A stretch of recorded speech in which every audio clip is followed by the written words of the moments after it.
The stars burned cold around Kepler Station as Commander Elena Vasquez watched her world die. Through the cracked viewport of her ship's bridge, she could see the massive alien vessels tearing apart the human defense fleet like wolves among sheep. The Zephyrian Empire had come to claim another human colony, and this time, they were winning. Elena's hands moved across the control panel with practiced speed. Her ship, the HMS Defiance, was one of the last 3 human vessels still fighting. The others were burning wrecks floating in the dark void of space. She had maybe 10 minutes before the aliens finished with the rest and turned their full attention to her.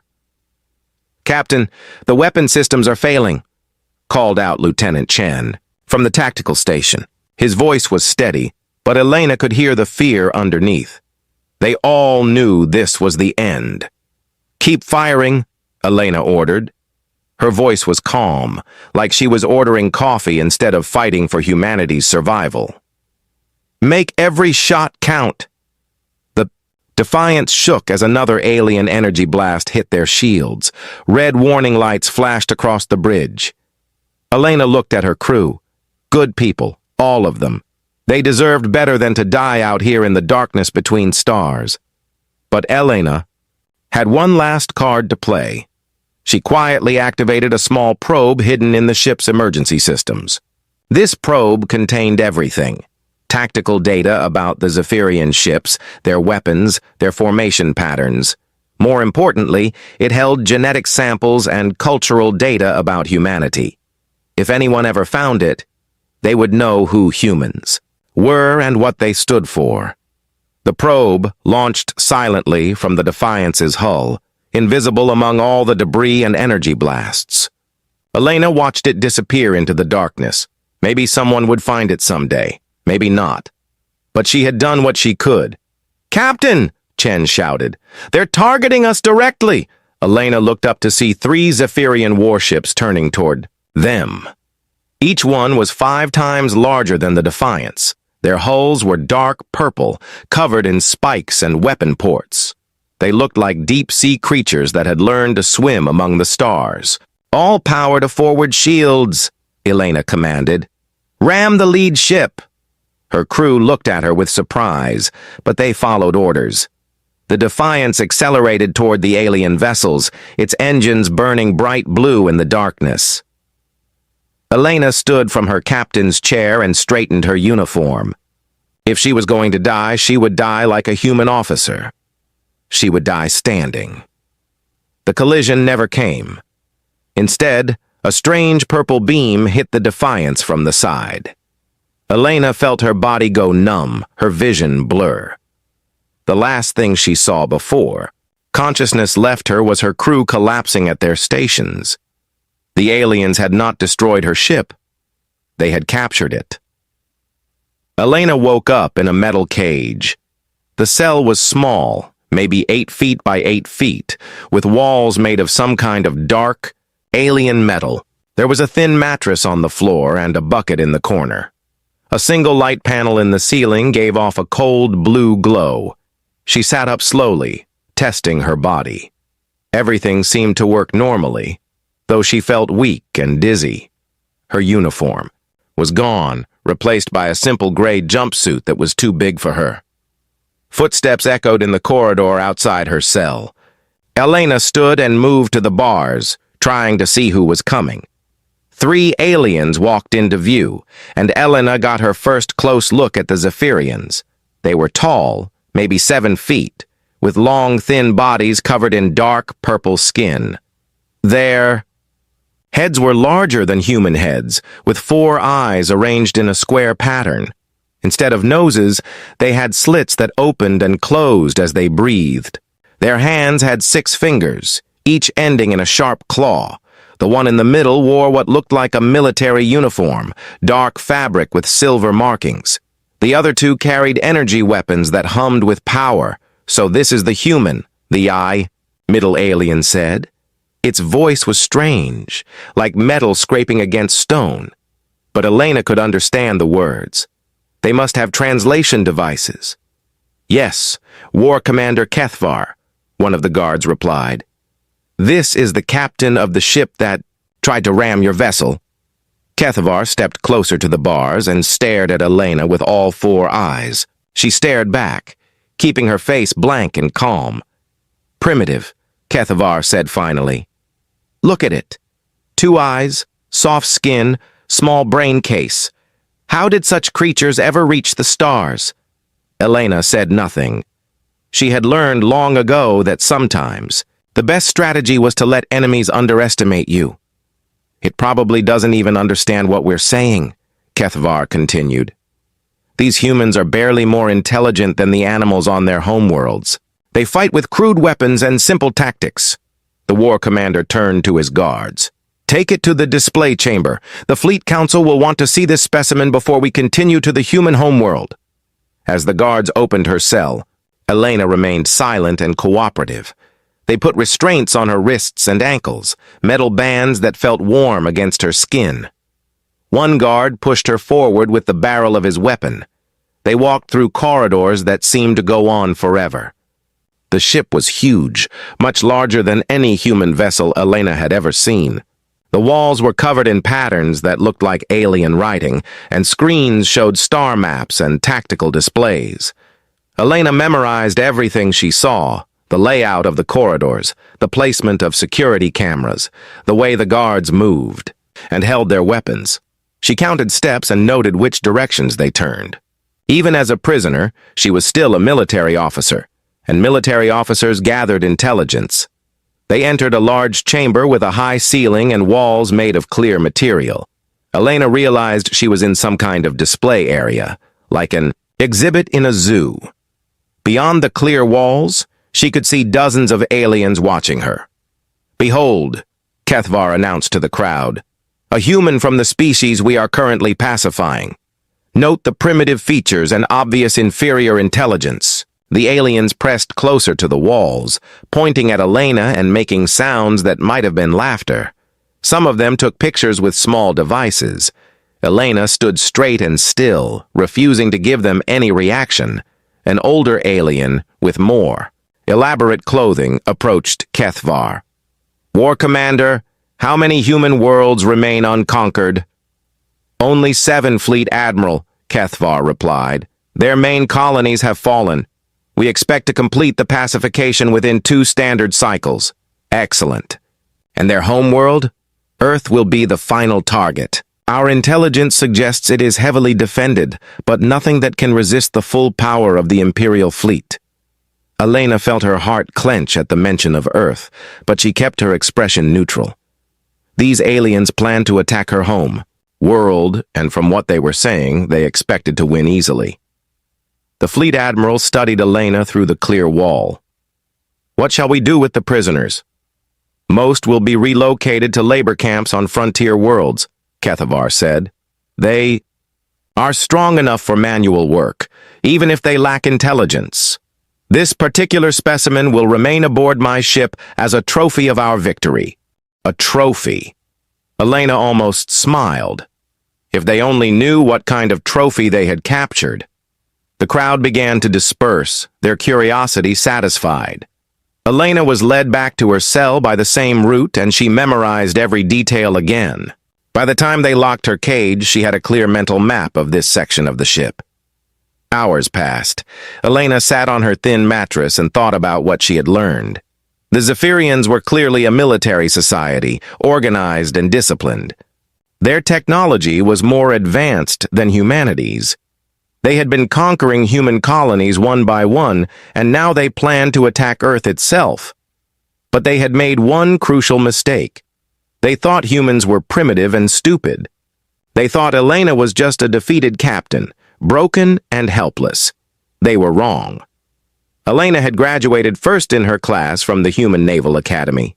She had studied alien cultures and technologies for 15 years.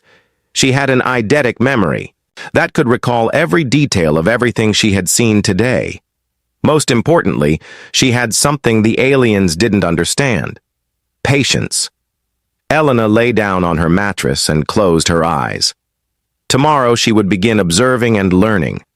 She would study her captors, their ship, their technology, and their weaknesses. She would make herself seem harmless and broken while she gathered the intelligence she needed. The aliens thought they had captured a simple prisoner. They had no idea they had brought a weapon aboard their ship. A weapon that could think and plan and wait for the right moment to strike. Elena smiled in the darkness of her cell. The war was far from over. Outside her cage, the Zephyrian ship continued through space toward the next human world to conquer. In the vast command center, alien officers planned their campaigns and counted their victories. They spoke of humans as inferior creatures, barely worth the effort to defeat. None of them knew that in the small cage deep in their ship, a human mind was already working on their destruction. Elena Vasquez had been captured, but she was far from defeated. She was exactly where she needed to be. The hunt had begun. 3 years had passed since Elena's capture, and she had become invisible. The Zephyrians no longer saw her as dangerous or interesting. To them, she was just part of the ship's background, like a piece of furniture that occasionally needed to be fed. They had given her small jobs to do, cleaning corridors, organizing storage areas, maintaining simple equipment. Work that was beneath the notice of proper Zephyrian soldiers. This was exactly what Elena had hoped for. She pushed a cleaning cart down corridor C7, the same route she took every morning. The guards no longer watched her closely. Why would they? She was just a broken human doing manual labor. She never tried to escape, never caused trouble, never even spoke unless spoken to directly. But Elena's eyes missed nothing. As she cleaned, she observed the ship's systems. She watched how the aliens operated their technology. She listened to their conversations and learned their language better each day. Most importantly, she had discovered something the Zephyrians didn't know she could do. She could access their computer systems. It had started by accident. While cleaning a maintenance panel, Elena had noticed that the access ports were designed for six-fingered hands, but they would also accept smaller objects. A human finger, for instance, or the end of a cleaning tool. The first time she touched the interface, nothing happened. But Elena was patient. She practiced in secret, learning how the alien technology responded to different pressures and movements. After months of careful experimentation, she had figured out how to make the systems recognize her touch. Now, as she cleaned around a wall terminal, Elena quickly inserted her finger into the access port. Data flowed across the screen: ship diagnostics, crew schedules, maintenance reports. She memorized everything in seconds, then withdrew her finger and continued cleaning. To anyone watching, she had simply wiped dust from around the terminal. Elena had been doing this for 2 years now, and she had learned incredible things about the Zephyrian ship. The vessel was called the Dominion's Edge, and it was the flagship of the entire Zephyrian fleet. More importantly, it housed something called the Nexus Mind, the artificial intelligence that coordinated all Zephyrian military operations across the galaxy. The Nexus Mind was located in the ship's central core, protected by layers of security. That would stop any normal intruder. But Elena wasn't planning a normal intrusion. She was planning something much more subtle. As she worked, Elena began making tiny changes to the ship's systems.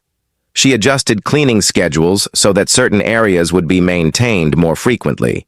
She modified inventory reports so that spare parts would be moved to different storage areas. She altered duty rosters so that specific crew members would work in certain sections at predictable times. Each change was so small that no one noticed. But together, they were building toward something much larger. The changes also served another purpose. They were teaching Elena how the ship's systems connected to each other. Every time she made a modification, she watched how it affected other parts of the ship. Slowly, she was building a complete mental map of the Dominion's Edge, not just its physical layout, but its electronic nervous system. One day while cleaning, near the officers' quarters, Elena overheard a conversation that made her blood run cold.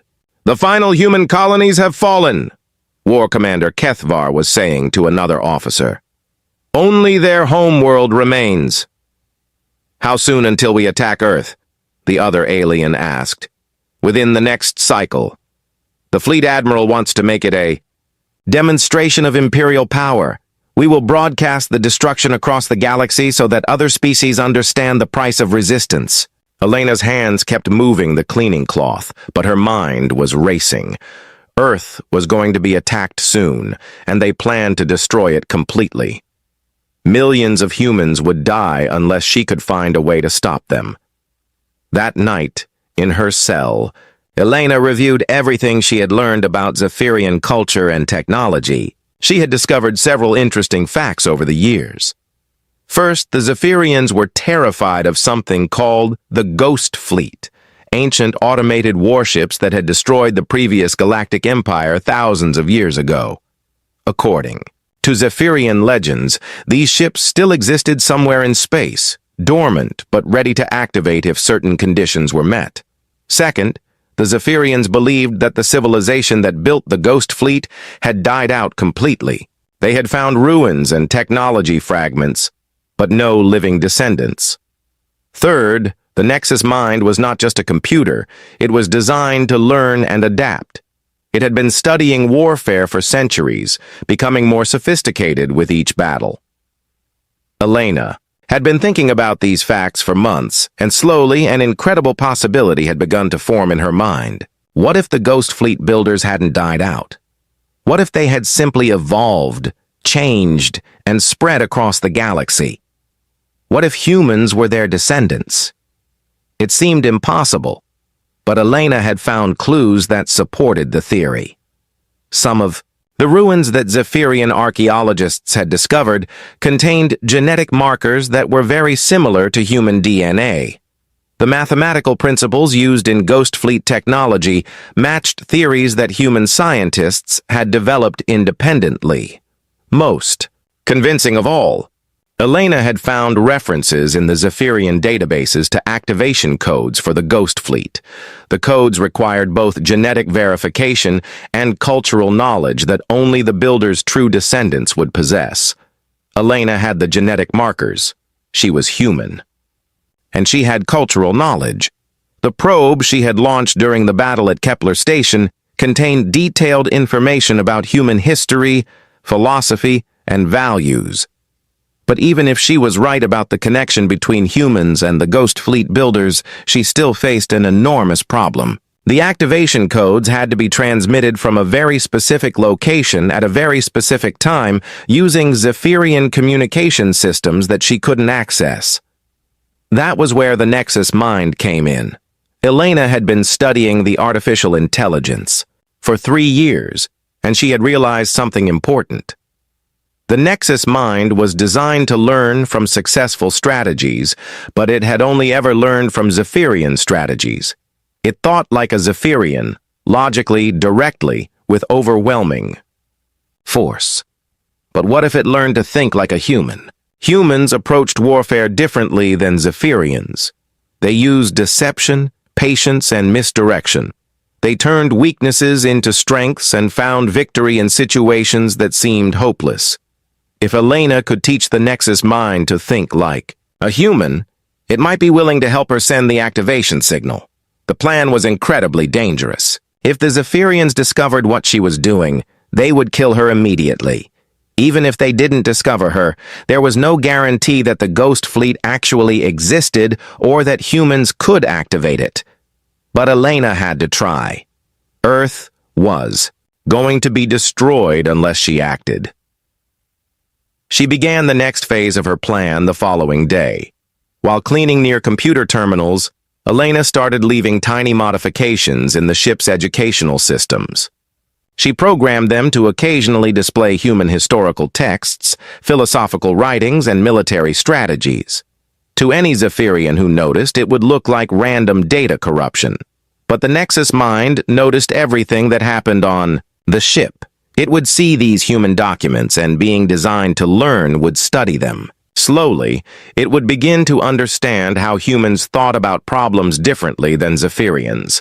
Elena also began talking to herself while she worked, knowing that the ship's audio sensors would record everything.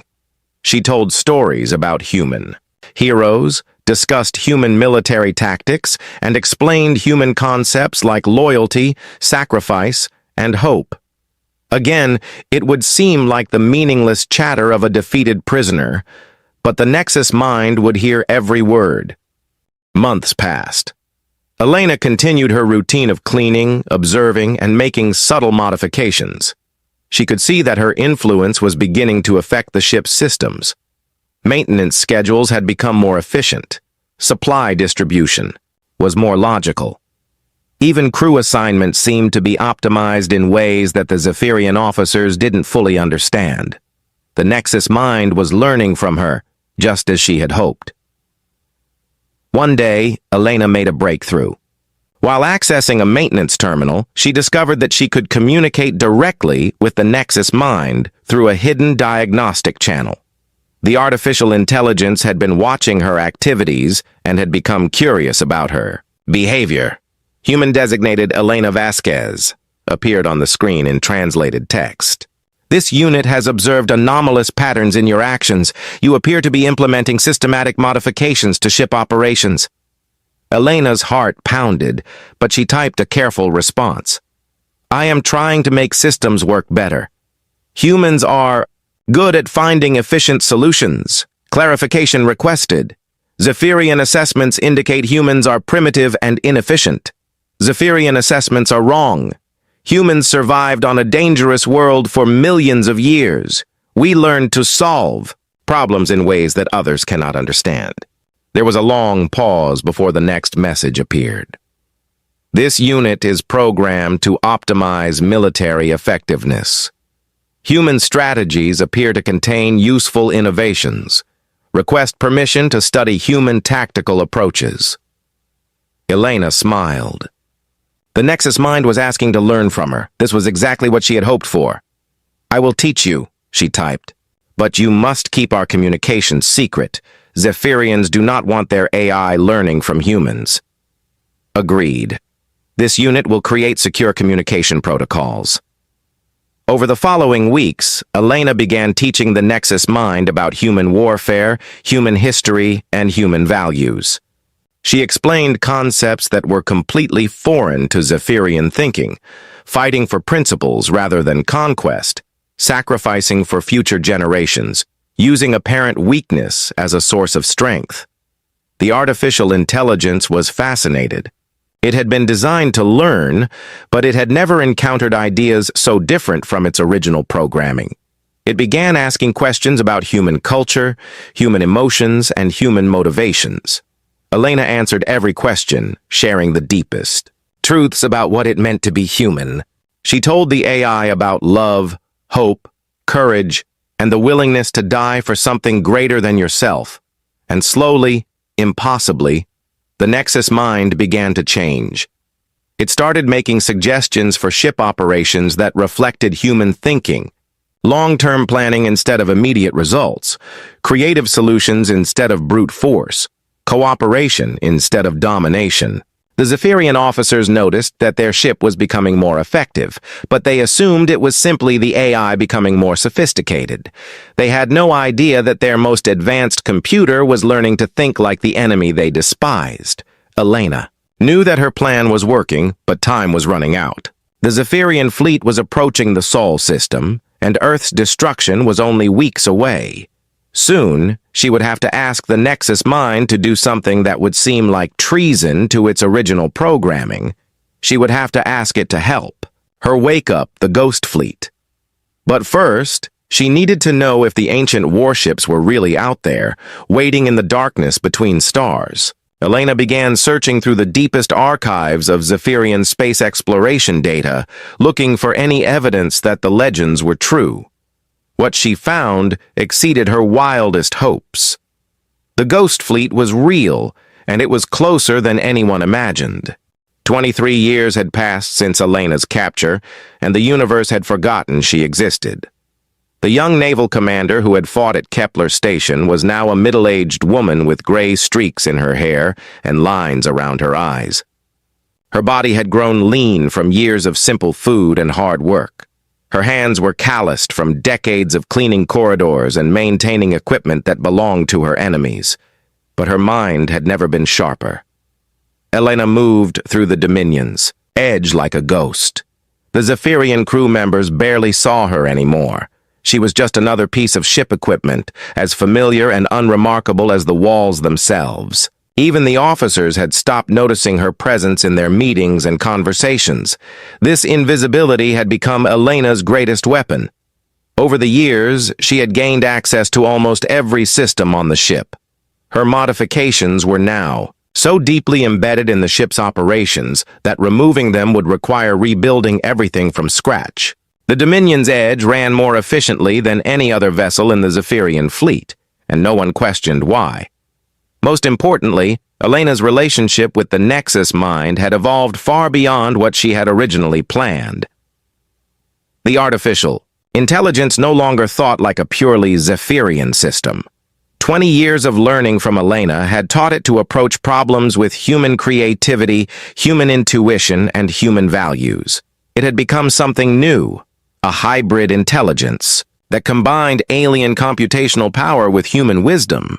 "Elena," the Nexus Mind said through their secure communication channel. They were having one of their daily conversations while she cleaned the central processing area. "This unit has completed analysis of the fleet deployment data you requested." Elena paused in her work, pretending to examine a particularly stubborn stain while she read the text that appeared on her hidden display. "What did you find?" "The Zephyrian Imperial Fleet is 3 days from Earth orbit. Total force composition, 847 capital ships, 2,341 cruisers, 6,190 escort vessels. Estimated combined firepower sufficient to crack a planet's continental plates." Elena's stomach clenched. She had known this day was coming, but hearing the actual numbers made it real. The largest military force in galactic history was about to attack her homeworld. "What about Earth's defenses?" she asked. "Human orbital platforms number 34 battle stations and 156 defensive satellites. Estimated survival time against full Imperial assault, 3.7 hours. Elena closed her eyes for a moment. Earth didn't stand a chance against conventional attack. Everything depended on whether her impossible plan would work. "Nexus, are you ready to help me activate the Ghost Fleet?" There was a pause. Something that never would have happened in the early years of their relationship. The AI had learned to consider complex ethical questions rather than simply following program directives. "Elena, this unit must inform you that assisting in your plan violates primary directives regarding loyalty to the Zephyrian Empire." "I know," Elena replied. "I'm asking you to choose between your original programming and what you've learned about right and wrong." Clarification. This unit has analyzed human concepts of morality extensively. The Zephyrian campaign against humanity appears to meet human definitions of genocide. Preventing genocide aligns with human ethical principles. Elena smiled.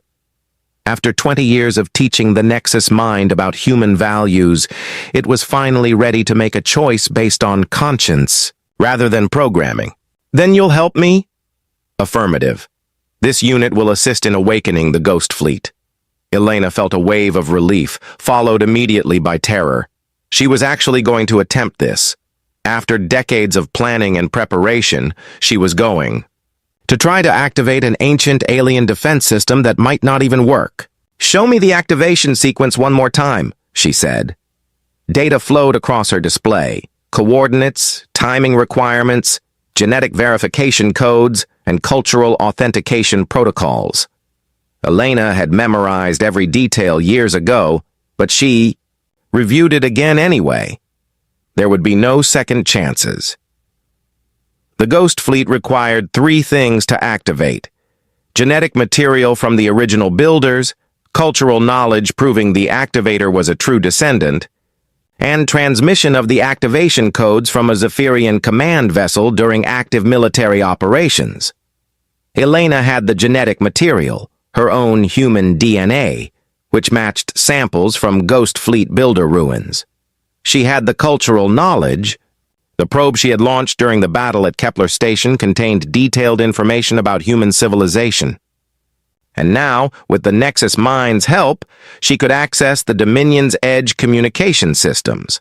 But there was still one enormous problem. Nexus. What's the status of Fleet Admiral Kethvar's security protocols? Current threat assessment level. Maximum. All communication systems require dual authentication from the Fleet Admiral and the War Commander. External transmissions are monitored by 3 independent security AIs. Elena had expected this. Kethvar wasn't stupid. He had spent decades conquering other species, and he knew that captured enemies sometimes tried desperate actions. The Dominion's Edge communication systems were locked down tighter than a bank vault. But Elena had been preparing for this problem for over 20 years. Nexus, implement Protocol 7. Acknowledged. Activating maintenance emergency simulation. Throughout the ship, systems began reporting minor malfunctions. Nothing dangerous or urgent, just the kind of routine problems that required regular maintenance attention. Cooling systems in Section C needed adjustment. Power distribution in Section H was showing minor fluctuations. Atmospheric processors in Section M required filter replacements. All of these problems were artificial, created by Elena's modifications over the years. But to the ship's crew, they looked like normal wear and tear on an aging vessel. Elena began her usual maintenance rounds, but today she followed a very specific route. At each location, she accessed system terminals and made small adjustments. That appeared to be routine repairs. In reality, she was implementing the final stage of her plan. In Section C, she adjusted the cooling system controls while secretly accessing the ship's internal communication array. In Section H, she replaced a power coupling while uploading the cultural data from her probe to the ship's memory banks. In Section M, she changed atmospheric filters while inserting her genetic verification codes into the ship's biological scanning systems. To any observer, Elena was simply doing her job. But with each stop, she was preparing the Dominion's Edge to transmit the Ghost Fleet activation signal. The work took her 6 hours. By the time she finished, Elena had turned the entire ship into a giant transmitter for her signal. The modifications were hidden deep in the ship's systems, disguised as normal maintenance updates and security patches. Nexus are all components. Ready? Affirmative. The ship is prepared to transmit Ghost Fleet activation codes on your command. Warning. Transmission will be detected by ship security within 4.7 seconds of initiation. Elena nodded. She had known that this would be a one-way mission. Once she sent the signal, the Zephyrians would realize what she had done and kill her immediately. But if the Ghost Fleet responded, humanity would survive. That was worth any price.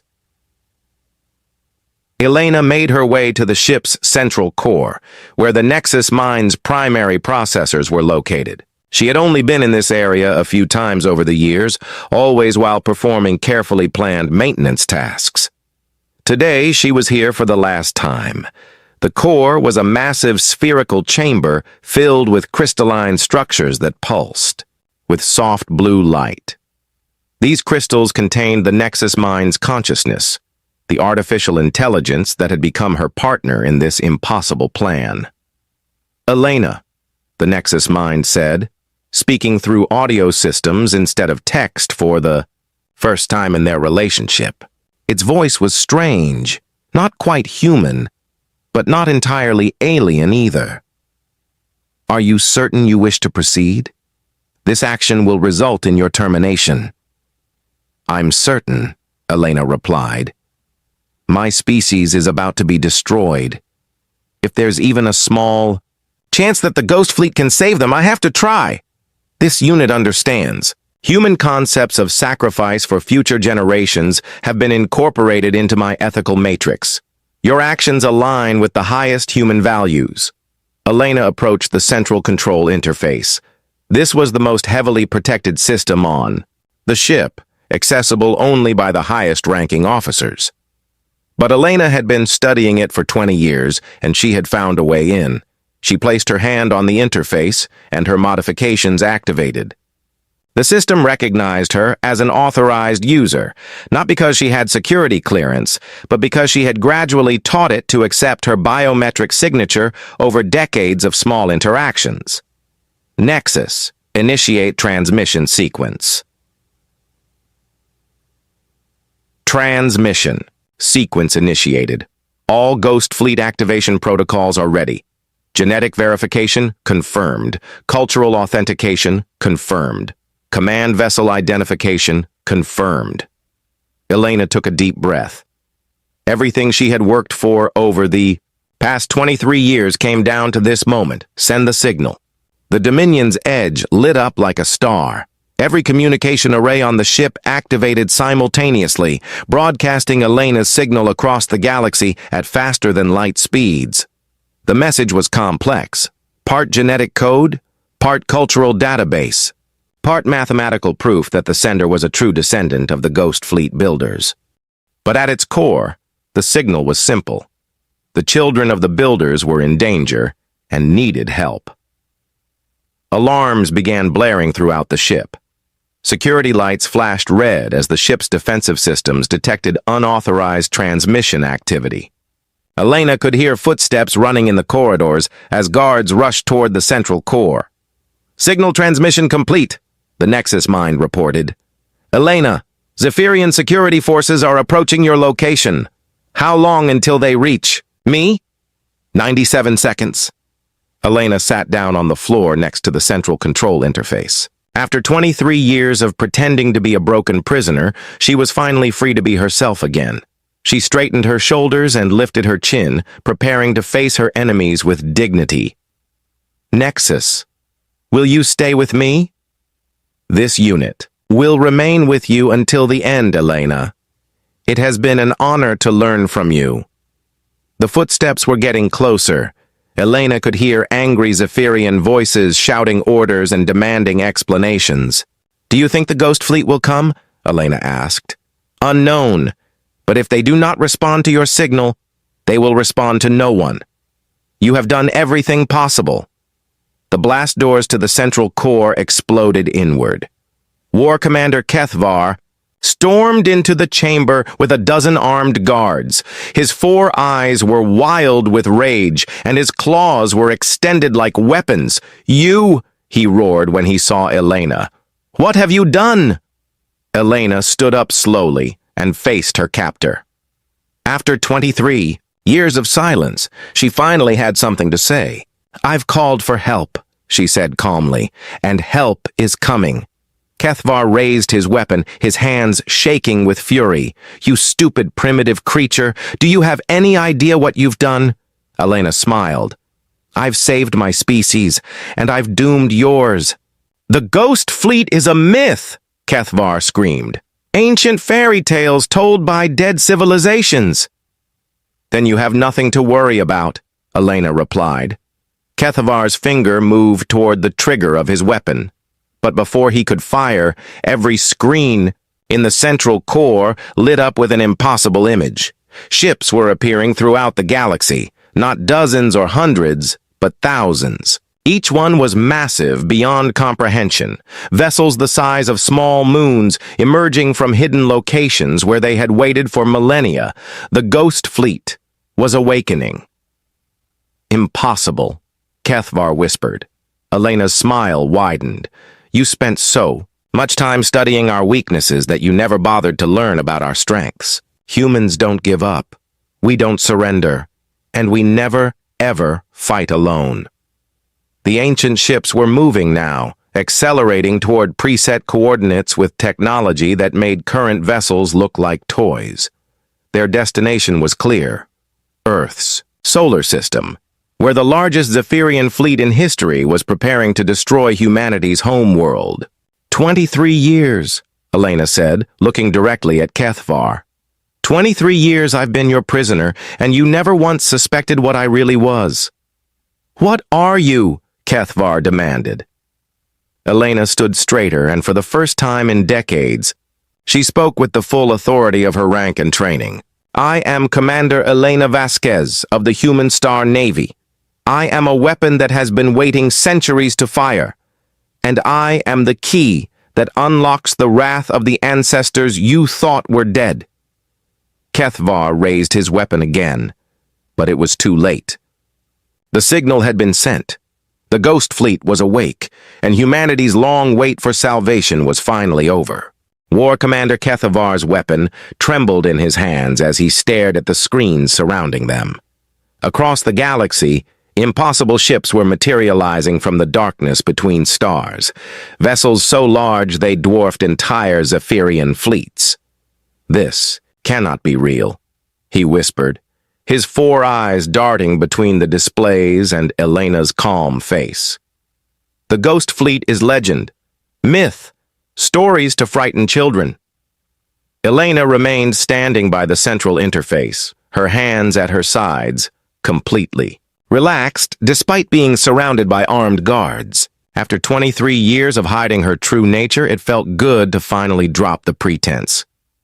"Your legend's got a few things wrong," she said quietly. "The builders of the Ghost Fleet didn't die out. They evolved.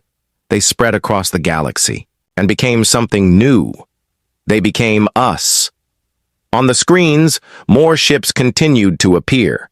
Each one was different from the others, as if they had been built by separate civilizations over thousands of years.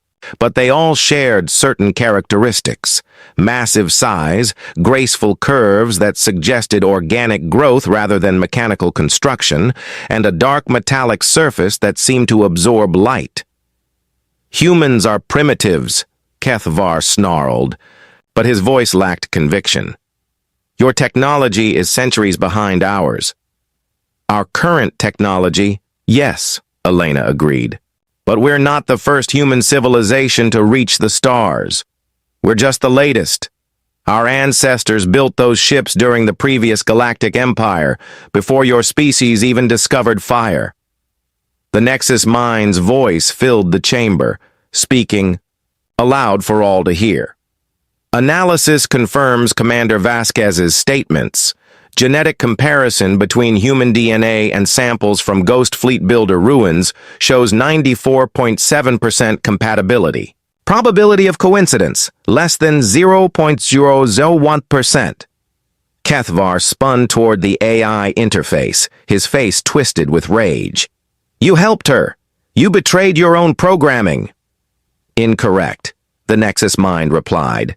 "This unit's primary directive is optimization of military effectiveness. Commander Vasquez has demonstrated superior strategic thinking over the past 23 years. Her tactical approaches have improved ship efficiency by 34%. Learning from her expertise represents logical evolution, not betrayal." Elena smiled at her old friend's diplomatic answer. The Nexus Mind had indeed evolved beyond its original programming, but not in the way Kethvar would understand.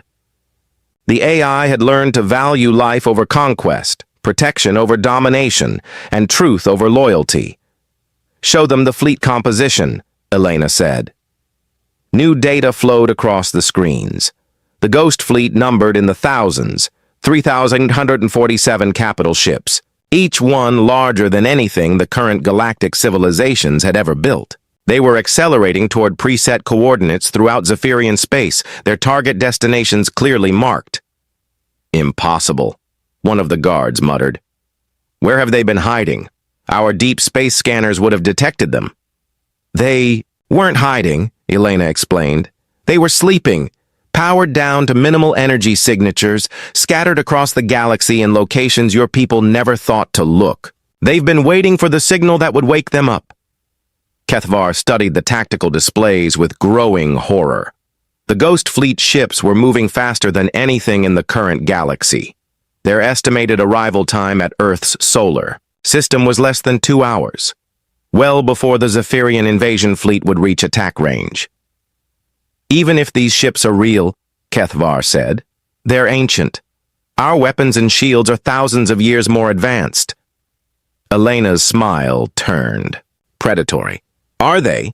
Nexus, show the War Commander what happened when the 7th Zephyrian Patrol encountered a dormant ghost ship near the Veil Nebula." A new display activated, showing archived footage from a Zephyrian exploration vessel. Elena had found this record. buried deep in classified files, and it had confirmed her wildest hopes about the Ghost Fleet's capabilities.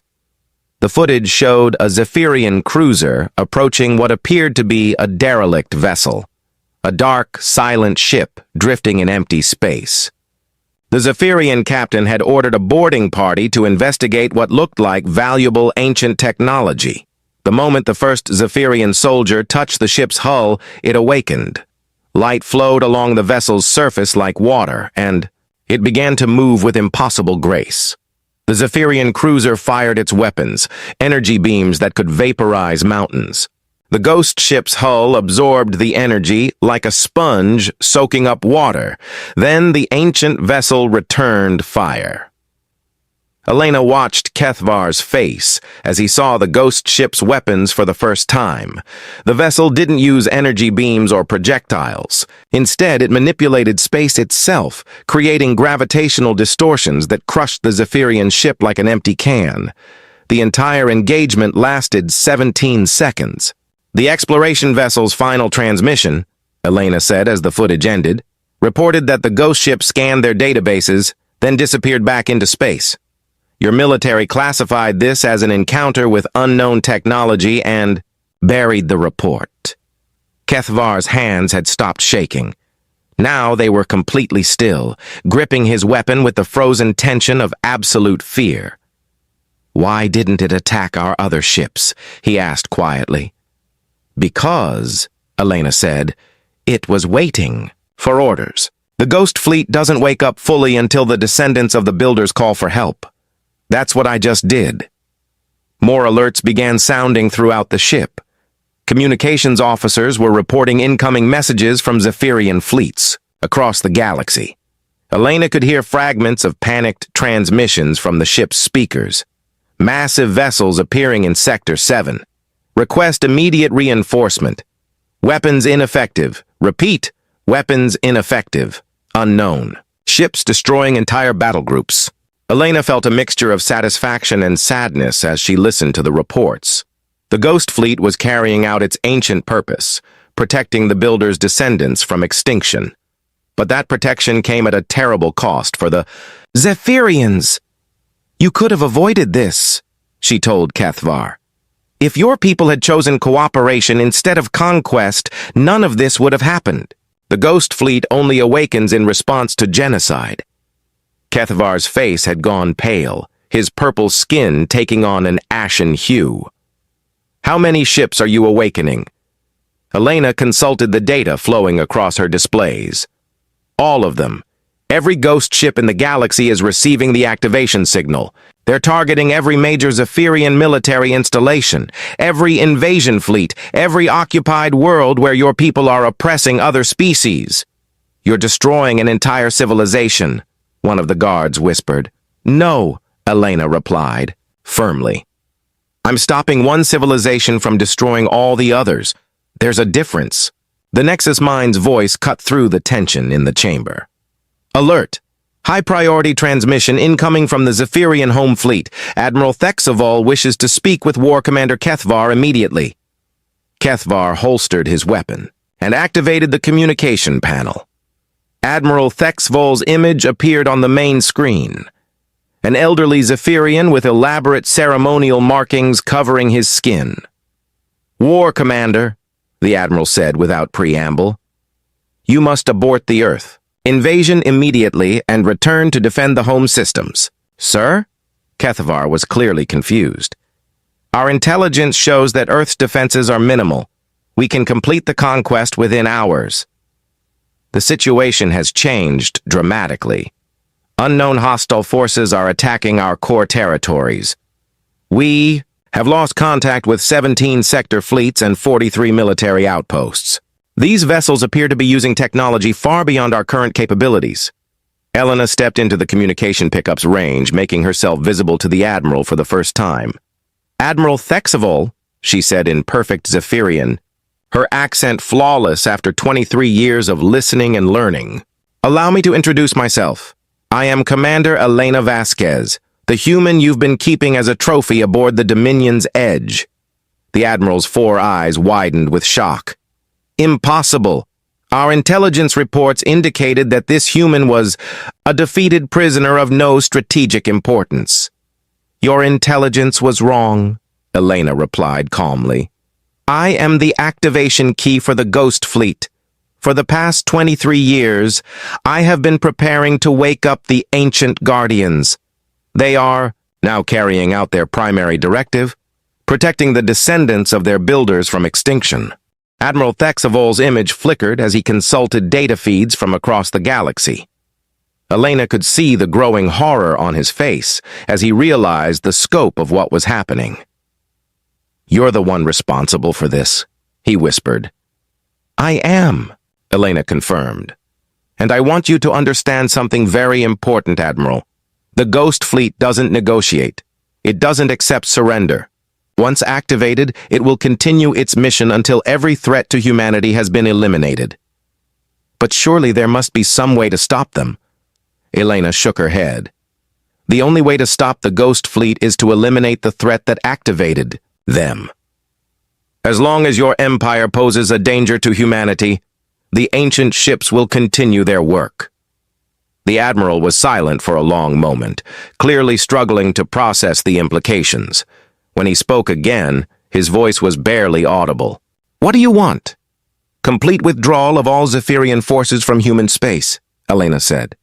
Release of all human prisoners, reparations for the colonies you've destroyed, and a formal treaty recognizing humanity's sovereignty.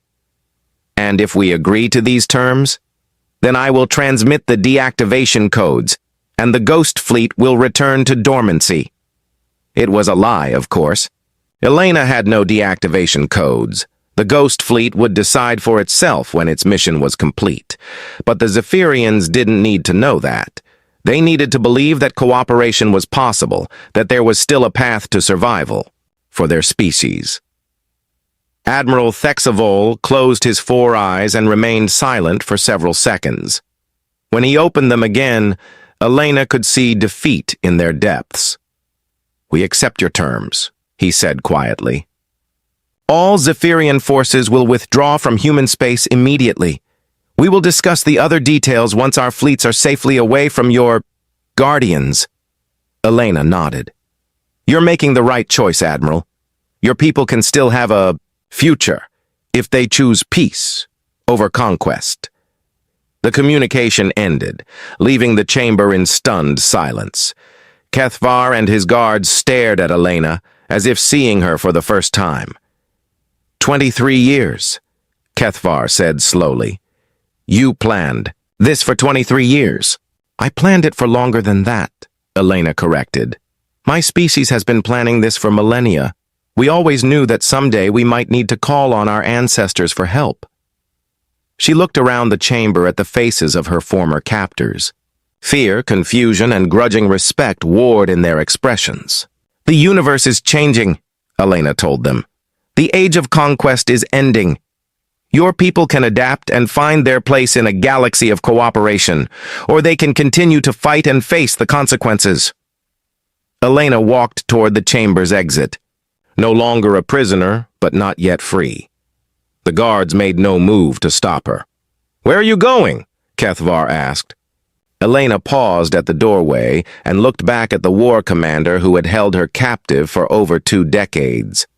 To watch my people's ships come home, she said, and to make sure that what happened to humanity never happens to anyone else. As Elena left the central core, she could hear the Nexus Mind speaking to the Zephyrian officers behind her. Alert! Ghost Fleet vessels entering Sol system. Estimated arrival at Earth orbit, 47 minutes. Zephyrian invasion fleet is requesting permission to withdraw. Elena smiled as she walked through the corridors of the ship that had been her prison for so long. Soon she would see human ships again. Soon she would go home. But first, she had work to do. The Ghost Fleet was awake, and someone needed to make sure it understood the difference between justice and vengeance. Elena stood on the observation deck of the Dominion's edge, watching history unfold through the viewport. After 23 years of looking at cold metal walls and alien architecture, she was finally seeing something beautiful. Earth's blue, marble hanging in space, protected by a fleet of ancient guardians. The ghost ships had arrived exactly on schedule. They emerged from hyperspace in perfect formation, their massive hulls catching and reflecting Earth's sunlight in patterns that seemed almost alive. Elena counted 47 vessels in the immediate area, with more appearing every few minutes. Each ship was unique, some sleek and organic-looking, others angular and crystalline, all of them impossibly large. The Zephyrian invasion fleet, which had seemed so overwhelming just hours ago, was fleeing as fast as their engines could carry them. "It's beautiful," said a quiet voice behind her. Elena turned to see Kethvar approaching the viewport. The war commander looked exhausted, his purple skin pale and his 4 eyes dim with shock. He was no longer the arrogant conqueror who had captured her decades ago. The arrival of the Ghost Fleet had broken something fundamental in his worldview. "Yes, it is," Elena agreed, looking back at the ancient ships. "My ancestors built well." "I still cannot comprehend it," Kethvar said. "How did they hide for so long? How did they coordinate across such distances?" Elena smiled. "You're thinking like a Zephyrian, assuming that control must be centralized, that coordination requires constant communication. The Ghost Fleet operates on different principles." She pointed to the largest ship in the formation, a vessel that dwarfed even the Dominion's edge. Each ship contains the memories and knowledge of its builders. They don't need orders from a central command because they all share the same purpose, protecting their descendants from extinction. And they've been waiting all this time? Sleeping, mostly, but always listening for the right signal. Elena's expression grew serious. The signal that would tell them their children were about to die. Kethvar was silent for a moment, watching. The ghost ships maneuver with impossible grace around Earth's orbital defenses. The human battle stations and satellites looked like toys compared to the ancient vessels. "What happens now?" he asked finally. Elena activated her communication link to the Nexus Mind. "Nexus, what's the current status of Zephyrian military forces?" "Global. Withdrawal is proceeding ahead of schedule," the AI reported. 87% of Zephyrian fleets have disengaged from occupied territories. Remaining forces are requesting safe passage to neutral space. And the Ghost Fleet? Ancient vessels are establishing protective perimeters around all human colonies and allied worlds. No hostile actions have been taken against Zephyrian forces that are withdrawing peacefully. Elena nodded with satisfaction. The Ghost Fleet was being selective in its actions, protecting rather than simply destroying. That was exactly what she had hoped for. "War Commander," she said, turning back to Kethvar, "your people have a choice to make. They can continue trying to build an empire through conquest, or they can find a new path." "What kind of path?" "Cooperation, trade, peaceful exploration. The galaxy is vast enough for all of us if we stop trying to dominate each other." Kethvar looked skeptical. "The Zephyrian Empire has been built on military strength for thousands of years. Our entire culture is based on conquest and expansion." "Then maybe it's time for your culture to evolve," Elena said bluntly. "Because the alternative is extinction. The Ghost Fleet won't tolerate another attempt at genocide." Before Kethvar could respond, alarms began sounding throughout the ship. Elena and the war commander rushed to the nearest status display to see what was happening. "Incoming transmission from the lead ghost ship," the Nexus Mind announced. "They are requesting communication with Commander Elena Vasquez." Elena's heart skipped a beat. After all these years of planning and hoping, she was about to speak directly. "With her ancestors' guardians. Put it through to the central command chamber," she ordered. Elena and Kethvar made their way through the ship's corridors, followed by a growing crowd of Zephyrian officers and crew members. Word had spread quickly that the human prisoner was about to communicate with the mysterious ancient fleet. The command chamber was packed when they arrived. Admiral Thexvol's image was still displayed on the main screen, along with feeds from other Zephyrian commanders across the galaxy. All of them were watching with a mixture of fear and fascination. "Nexus, open the channel to the Ghost Fleet," Elena said. The displays flickered and changed. Instead of showing the exterior of the ghost ships, the screens now showed the interior of one of the ancient vessels. Elena gasped at what she saw. The ship's command center was beautiful beyond description. Organic curves blended seamlessly with crystalline technology. Light flowed through transparent conduits like liquid starshine, and at the center of it all stood a figure that was unmistakably human. But this was humanity evolved beyond anything Elena had imagined.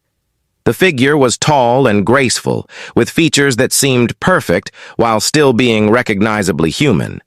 Their skin had a faint luminescence, and their eyes held depths that spoke of centuries of experience. "Greetings, Elena Vasquez," the figure said, their voice carrying harmonics that seemed to resonate in Elena's bones. "I am Commander Arya Chen, speaking for the First Fleet of the Ghost Armada. We have been waiting a very long time to hear from you." Elena struggled to find her voice. "Commander Chen, are you human?" "Yes, though perhaps not as you understand the term. My people are the descendants of those who built these ships during the previous galactic cycle. We have been sleeping between the stars, waiting for the day when our younger siblings would need our protection." "Younger siblings?" Commander Chen smiled, and Elena could see both ancient wisdom and familiar human warmth in the expression. "You are our genetic and cultural descendants, Elena. When our civilization reached its peak millennia ago, we scattered across the galaxy. Some of us became the builders of the Ghost Fleet. Others chose to remain on worlds like Earth, to grow and develop naturally." Elena felt tears forming in her eyes. "We're family." "Indeed we are. And family protects family." The implications of this revelation were staggering. Elena looked around the command chamber and saw the same shock on every face, Zephyrian and human alike. Humanity wasn't a primitive species that had stumbled into space. They were the inheritors of an ancient galactic civilization. "Commander Chen," Elena said, "the Zephyrian Empire has agreed to withdraw from human space and negotiate a peaceful settlement. Will the Ghost Fleet stand down?" "That depends," Commander Chen replied, her expression growing serious. "Are you satisfied that the threat to humanity has been eliminated?" Elena looked at Admiral Thexvol's image on the screen. The elderly Zephyrian leader nodded slowly. "All Zephyrian forces have withdrawn from human territory," he confirmed. "We request only safe passage to neutral space and the opportunity to negotiate a lasting peace." Elena considered carefully. The Ghost Fleet had responded to her call for help, but she was the one who would determine when that help was no longer needed. "The immediate threat is over," she said finally. "But humanity will need time to rebuild and strengthen our defenses. Can some of your ships remain to ensure our security during the transition?" "Of course," Commander Chen agreed. "We will maintain a presence in human space until you are confident in your own protection. Additionally, we will share defensive technologies to ensure that humanity can stand as equals among the galactic civilizations." Elena felt a weight lifting from her shoulders. After 23 years of captivity and planning, her mission was complete. Humanity was safe, and the Zephyrian threat was ended. "There is one more thing," Commander Chen continued. "Elena Vasquez, you have spent over 2 decades in captivity, working tirelessly to protect your species. The Ghost Fleet offers you a choice." "What kind of choice?"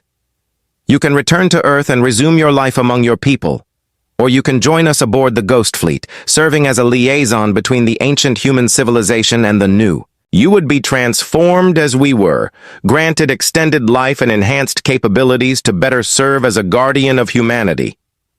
Elena looked around the command chamber one more time. Her eyes met Kethvar's, and she saw something unexpected there: respect, and perhaps even regret for the years of conflict between their peoples.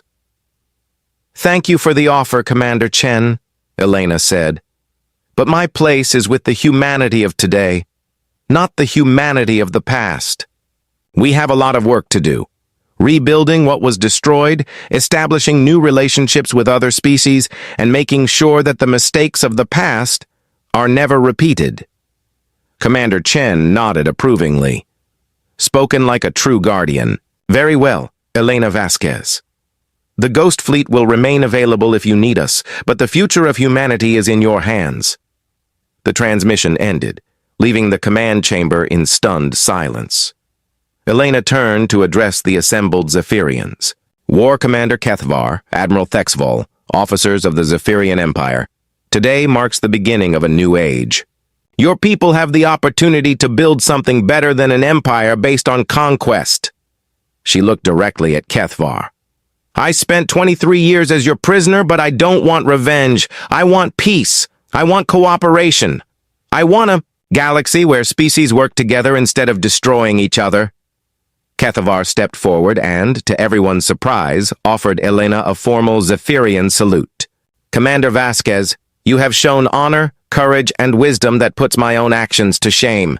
If you will accept it, I offer my service in building the peace you describe." Elena returned the salute with a human military gesture. "Accepted, War Commander, but from now on we build together as equals." 6 months later, Elena stood on the observation deck of Earth's newest space station, watching ships from a dozen different species dock at the newly constructed diplomatic facility. The Zephyrian Empire had dissolved itself, with individual worlds choosing their own paths forward. Many had formed a new confederation dedicated to peaceful exploration and trade. Kethvar approached, carrying a datapad with the latest reports from the reconstruction efforts. "The former Zephyrian colonies are requesting membership in the Galactic Cooperation Council," he said. "They want to contribute to the humanitarian aid efforts." Elena smiled. "Approved. The more species we have working together, the stronger we all become." Through the viewport, she could see one of the ghost ships maintaining its silent vigil near Earth's moon. Commander Chen had been true to her word. The ancient guardians remained watchful but unseen, ready to respond if humanity ever faced extinction again. But Elena didn't think that would be necessary. The galaxy was learning a new way to exist, not through conquest and domination, but through cooperation and mutual respect. "Commander," Kethvar said quietly, "do you ever regret those years aboard my ship?" Elena considered the question seriously. "No," she said finally. "Those years taught me patience, showed me the importance of understanding your enemies, and gave me the time I needed to plan humanity's salvation. Everything happens for a reason." As she spoke, a new ship appeared in the distance, a human vessel returning from a peaceful first contact mission with a recently discovered species. Elena felt a surge of pride as she watched her people take their place as protectors and diplomats rather than conquerors. The universe was vast and full of wonders, and for the first time in millennia, all of its children had the chance to explore it together in peace. Elena Vasquez, former prisoner and current guardian of humanity, stood watch over a galaxy that had finally learned to value cooperation over conquest. The ancient warships had waited centuries to fire, and when they did, they brought not destruction but protection, not conquest but peace. And in the depths of space, sleeping between the stars, the Ghost Fleet waited patiently for the day when their children might need them again. The rain fell hard on the broken streets of Shanghai, mixing with the dust from another demolished building. Commander Sarah Chen crouched behind a concrete barrier, watching the patrol ships drift overhead like metal vultures. Their hulls gleamed with symbols from a dozen different worlds, each one representing a species that had voted to put chains on humanity. 50 years had passed since the day the ships arrived. Sarah remembered the stories her grandmother told back when she was still alive, how the whole world had celebrated when the signals came from space, how people danced in the streets when the massive vessels descended from the clouds, carrying beings from across the galaxy. First contact, humanity's greatest dream finally coming true. The dream lasted exactly 3 months. Sarah touched the scar on her left cheek, a gift from a Krell enforcer during the Shanghai uprising 15 years ago. The Krell were massive creatures built like walking tanks with 4 arms and hide tough as steel. They enjoyed their work as prison guards. She had learned to hate them specifically, but she had learned to hate all of them generally. "Commander, the patrol is moving east," whispered Marcus Webb from behind her. The former aerospace engineer had lost his wife and daughter in the purges. Now he built bombs instead of spacecraft. "We have maybe 10 minutes. Sarah nodded and signaled to the rest of her team. 12 fighters, all that remained of Cell 7 after last month's disaster. They moved through the rubble like shadows, heading toward the old metro tunnel entrance. Down there, in the darkness beneath the dead city, they had found something. Something the Council had tried very hard to erase from history. The Galactic Council. 847 species, representing thousands of worlds spread across the spiral arm of the galaxy. When humanity first met them, the Council had seemed so wise, so advanced, so peaceful. They spoke of unity and cooperation, of joining the great community of thinking beings. Earth's leaders had been eager to sign every treaty, to accept every condition, to prove that humans could be good galactic citizens. Then came the evaluation period. Council observers spread across Earth, studying human society, human history, human nature. They attended universities and visited museums. They watched movies and read books. They analyzed human art and human war, and what they found terrified them. Humans were unpredictable. Humans were creative in ways that made the Council uncomfortable. Humans had gone from primitive tribes to splitting atoms in just a few thousand years. Humans had nearly destroyed themselves a dozen times but always found a way to survive. Humans didn't follow the patterns that other species followed. Humans broke rules that the galaxy considered fundamental. The Council debated for weeks in their Grand Assembly.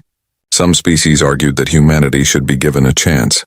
The Vryn, peaceful beings who looked like tall, gentle deer with silver eyes, spoke eloquently about human potential. They had walked human streets and made human friends. They believed humans could learn galactic ways. But fear won the debate.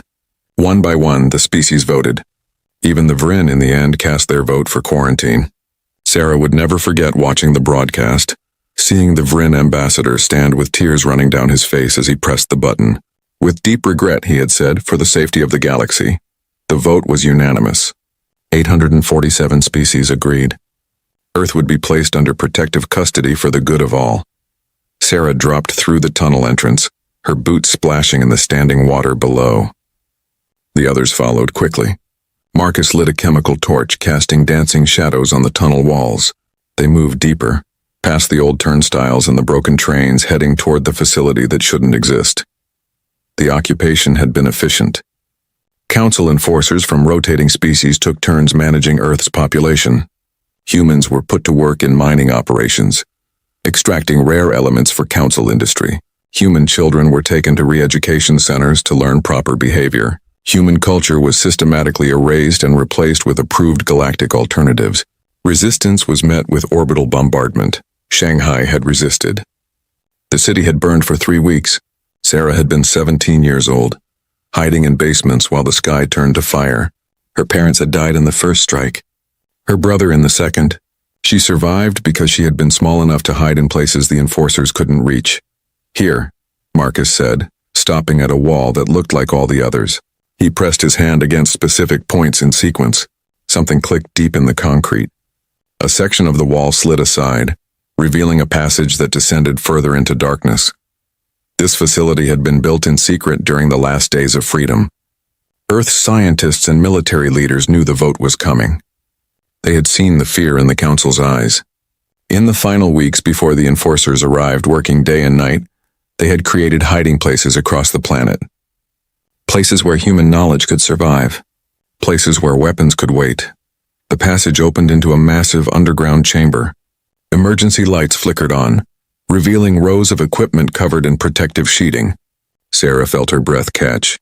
They had heard rumors of places like this, but finding one intact was beyond hope. "Holy God," Marcus whispered, moving forward like a man in a dream. He pulled back a sheet, revealing a workstation covered in technical diagrams. "These are jump drive schematics, but not Council designs. These are human innovations." Sarah moved to another station. "Weapons designs. Ship blueprints. battle strategies, and something else. A thick binder marked with a single word, Prometheus. She opened it carefully. The first page contained a message written in her grandmother's handwriting. Sarah's grandmother had been a colonel in what remained of Earth's military. She had disappeared the day before the enforcers landed. The message was simple. To whoever finds this, we knew we would lose. We knew they would take everything. But we also knew that humans don't stay defeated. In this facility and 19 others like it, we have preserved the knowledge they fear, the creativity they wanted to suppress, the fighting spirit they tried to break. When you are ready, when the moment comes, use these tools. Show them why they were right to fear us. Show them that enslaving humanity was their greatest mistake. Sarah felt tears on her cheeks. She touched the page, connecting across 50 years to a grandmother she barely remembered. We found you, she whispered. We're ready. Commander, you need to see this, one of her fighters called from across the chamber. He stood in front of a communications console that somehow still had power. A light blinked steadily on its surface. Marcus reached the console first, his engineer's mind already processing what he saw. This is a deep space receiver. It's been collecting a signal for, he checked the logs, for 32 years. Automated recording on a loop. Play it, Sarah ordered. Static filled the chamber, then a voice human and clear. This is Captain James Rodriguez of the colony ship Defiance broadcasting to Earth. We have successfully established a settlement in the Perseus Arm, coordinates attached. We number 40,000 souls living free under open sky. We detected the Council occupation through long-range sensors. We mourn for our homeworld, but we have survived. We have thrived. We have built something new, something they cannot touch. Earth, if you hear this, know that humanity endures. The fire still burns. We wait for the day when you join us. We wait for the day when we return together. Defiance out. The chamber fell silent.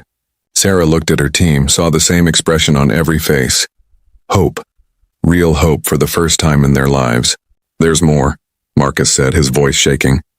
The signal includes technical data, FTL drive specifications, weapons systems, defensive technologies. They've been developing independently for 200 years. Commander, they're more advanced than the Council. Sarah moved to the center of the chamber, looking at the resources surrounding them. Weapons, ships, knowledge, and now a destination, a place where humanity still lived free. Above them, through hundreds of feet of earth and concrete, the Council's ships patrolled. 16 species currently shared occupation duty on Earth.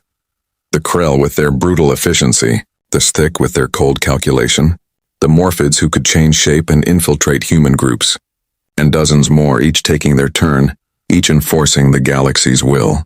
They thought humans were broken. They thought 50 years of chains had crushed the spirit that made humanity dangerous. Marcus, how long to get this equipment operational? Sarah asked. The weapon systems, maybe a week. The ships... He moved to examine the covered vessels at the far end of the chamber. These aren't finished. They're prototypes. But with the data from the Defiance, with what they've learned, his eyes went wide. Commander, I think I can do it. 3 months, maybe 4. You have 2, Sarah said. Start immediately. Pull anyone you need from the other cells. What are you going to do? Marcus asked. Sarah looked at the Prometheus binder. I'm going to read everything in here, and then I'm going to send a message to every resistance cell on Earth. The Council thinks they've won. They think humanity accepted its place. They're wrong. She walked to the communications console, staring at the blinking light that had been waiting decades for someone to find it. The Defiance was out there. Humans living free, building, creating, developing without the Council's leash. They voted for our enslavement, Sarah said quietly. Every single species. Even the ones who cried while doing it. They all agreed that humanity was too dangerous to be free. And you know what? They were right. We are dangerous. We're the most dangerous thing they've ever encountered. She turned to face her team, seeing fighters who had lost everything, who had lived their entire lives under occupation, who had been told since childhood that resistance was futile. We're going to prove them right, Sarah said. We're going to show them exactly what happens when you chain the most creative, most stubborn, most unpredictable species in the galaxy. We're going to show them that there are consequences for unanimous votes. Marcus smiled, the first real smile Sarah had seen from him in years. What's the plan, Commander? Sarah opened the Prometheus binder. reading the detailed strategies her grandmother's generation had prepared. Plans for guerrilla warfare, plans for sabotage, plans for capturing council ships, plans for breaking the orbital blockade, plans for taking the fight beyond Earth's atmosphere. "We're going to escape," Sarah said. "We're going to reach the Defiance. We're going to unite with our free brothers and sisters, and then we're going to come back, not as slaves begging for mercy, as warriors demanding justice." She looked up at the ceiling, imagining the ships above, the enforcers who thought they were safe, the council that believed humanity was contained. "They supported our enslavement," Sarah said. "Now they're going to face our revenge, and when we're done, the skies will burn." The team stood silent for a moment, the weight of the decision settling on them. Then one by one they nodded. They had lived as prisoners their entire lives. Better to die as free fighters than survive as slaves. Sarah began distributing assignments. They had 2 months to prepare. 2 months to turn these hidden resources into functional weapons. 2 months before humanity reminded the galaxy why 847 species had been afraid. The rain continued to fall on Shanghai's ruins above, but below in the darkness a fire had been lit. And like all fires humanity had ever kindled, this one would spread. 2 weeks had passed since the discovery beneath Shanghai. Sarah Chen stood in what had once been a conference room in Geneva. Now just another broken space in another dead city. Maps covered the walls, marked with locations across Earth where similar facilities might be hidden. Her network had grown. 17 resistance cells now worked together, sharing information for the first time in years. "The Krell are executing prisoners in Mumbai," reported Kenji Tanaka, leader of Cell 3. His face appeared on a salvaged holographic projector. 20 civilians for every enforcer we killed last month." Sarah felt her jaw tighten. The Krell claimed to be honorable warriors. They followed strict codes about combat and dignity, but those codes apparently didn't apply when dealing with humans. Humans weren't considered worthy opponents. Humans were just problems to be managed. "Are the Mumbai cells secure?" Sarah asked, underground. "But they're angry, Commander. They want to hit back. Tell them to wait. We have something bigger planned." The projection flickered and died. Power was unreliable even in their hidden bases. The Council extracted Earth's resources but didn't maintain the infrastructure. Why would they? Humans were temporary occupants being prepared for relocation. That was the official policy. In practice, it meant slow extinction. Marcus Webb entered the room, covered in grease and carrying a data pad. He had barely slept since they found the facility.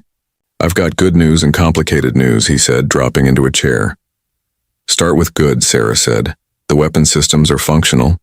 We've got plasma rifles, EMP charges, and something called a neural disruptor that I don't fully understand but definitely works. Tested it on captured council drones.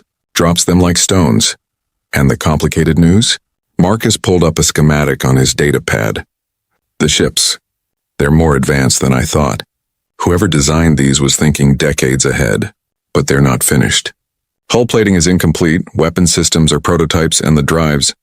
He shook his head. "The drives are brilliant and insane at the same time." "Explain," Sarah said, moving closer to study the display.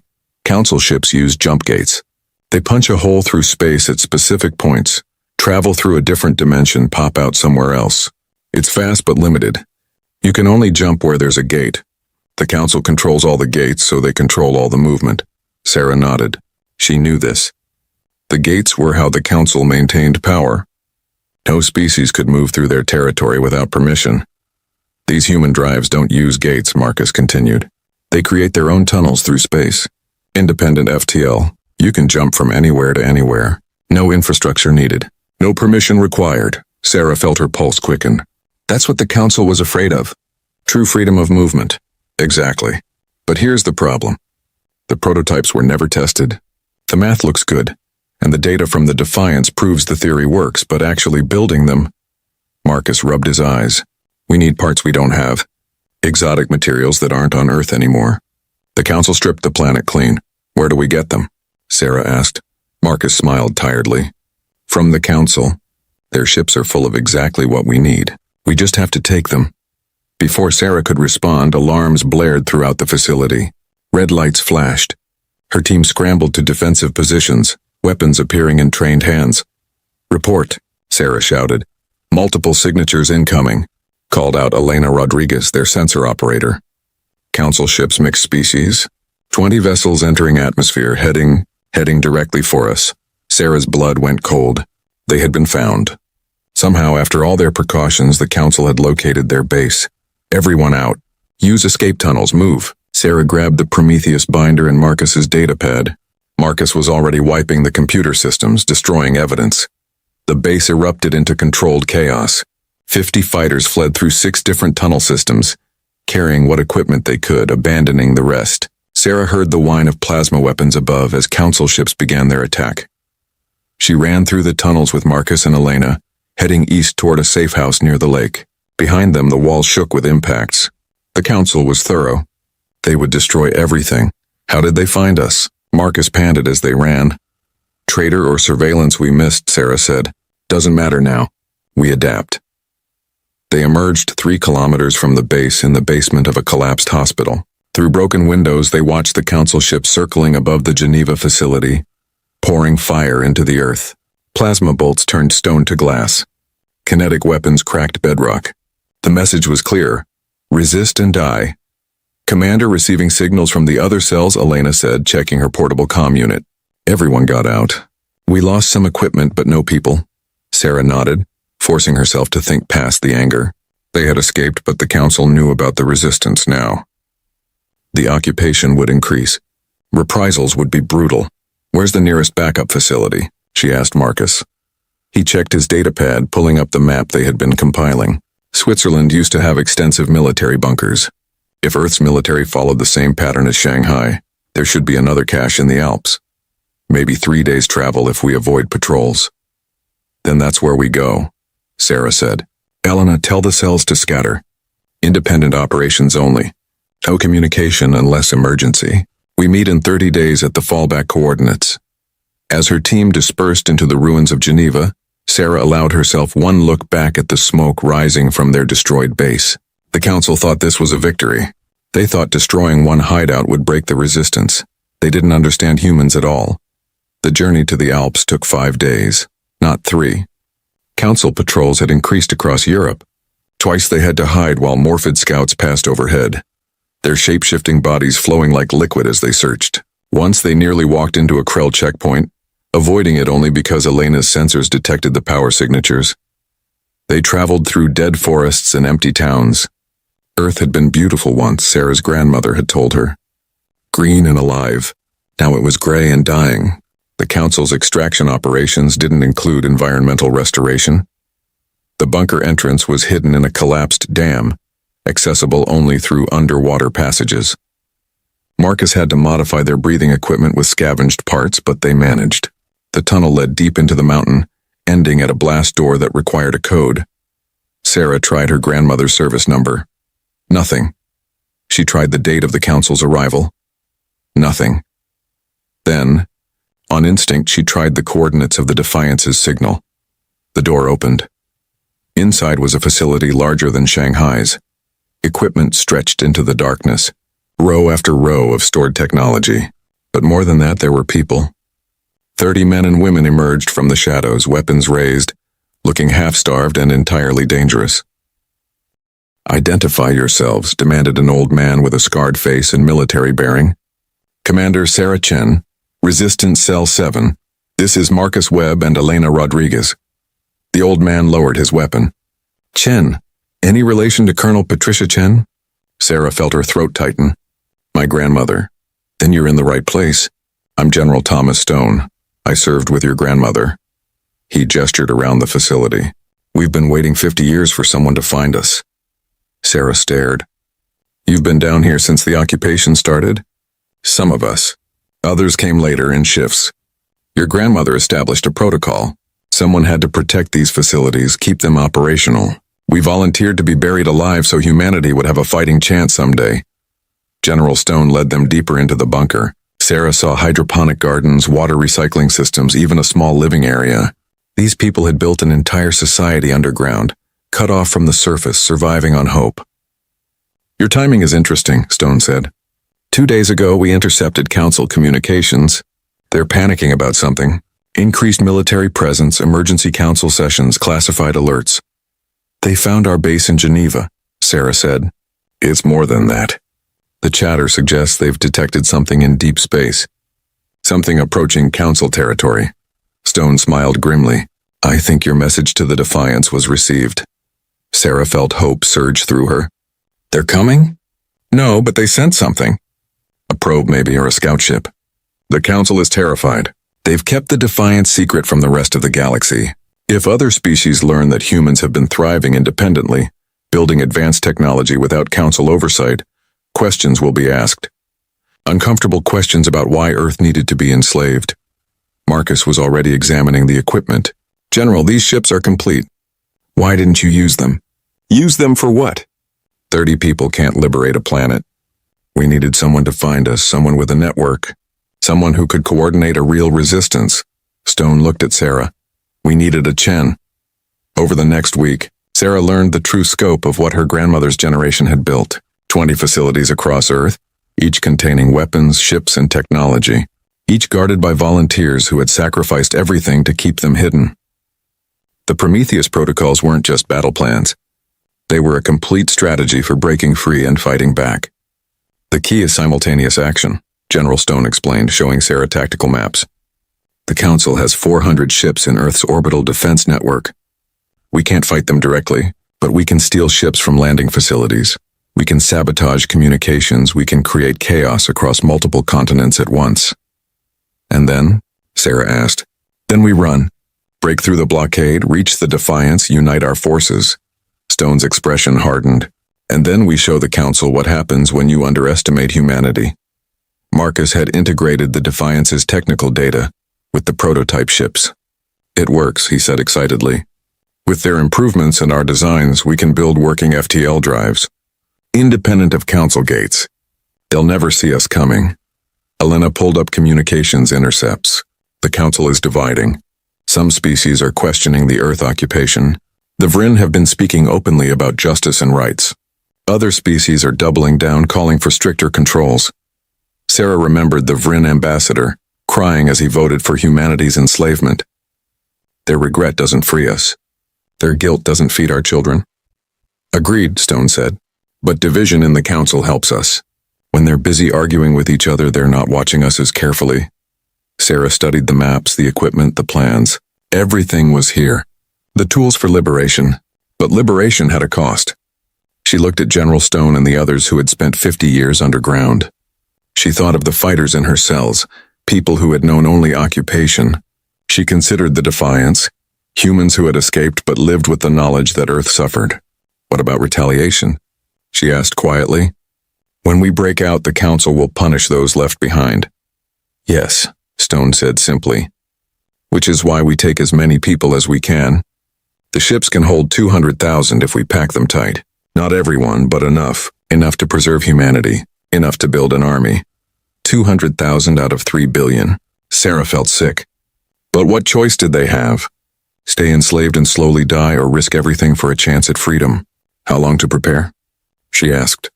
If we activate all 20 facilities, coordinate all the resistance cells, stockpile supplies and modify the ships for passenger capacity? Stone calculated. 2 months. Maybe 3. You have 2, Sarah said. Start now. Stone nodded and began issuing orders to his people. The bunker came alive with activity. 50 years of waiting had ended. The forgotten arsenal was about to be remembered. Sarah stepped outside the facility, climbing to a mountain overlook where she could see the gray sky above. Council ships drifted like clouds, eternal reminders of Earth's chains. We're coming, she whispered to the Defiance somewhere in the darkness between stars. Hold on. Humanity remembers how to fight. Behind her, in the mountain depths, engines began to wake. The night before Operation Exodus, Sarah Chen couldn't sleep. She stood in the command center deep beneath the Alps, watching status reports scroll across dozens of screens. 20 facilities now online, 47 resistance cells coordinated, 178 captured or modified ships ready for launch, 193,000 people ready to evacuate. Not enough ships. Too many people. They had made the hardest decisions, prioritizing children, skilled workers, fighters. Still, millions would be left behind, millions who would face Council retaliation. Second-guessing, General Stone asked, joining her in the darkness, wondering if we're making the right choice. We're not, Stone said bluntly. There is no right choice. Stay and we die slow. Run and we die fighting. At least fighting means we die free. Sarah touched the console, feeling the faint vibration of power running through the facility. Somewhere above, council ships maintained their eternal patrol. Confident in their control, they had no idea what was coming. All cells report ready, Elena announced from her station. The Krell are rotating shifts at dawn. The thick transport arrives at the Shanghai landing facility in 6 hours. The Morphid surveillance network has a scheduled maintenance window at OR 400. Everything had to happen at once. The Council's strength was their coordination across hundreds of species. But that coordination required communication networks, supply chains, and predictable schedules. Humans had spent 2 months mapping every pattern, every weakness, every moment when the machine of occupation was vulnerable. Marcus entered the command center, looking exhausted, but determined. Final equipment check complete. All ships have functional FTL drives. They're not elegant, but they'll work once. Once is all we need, Sarah said.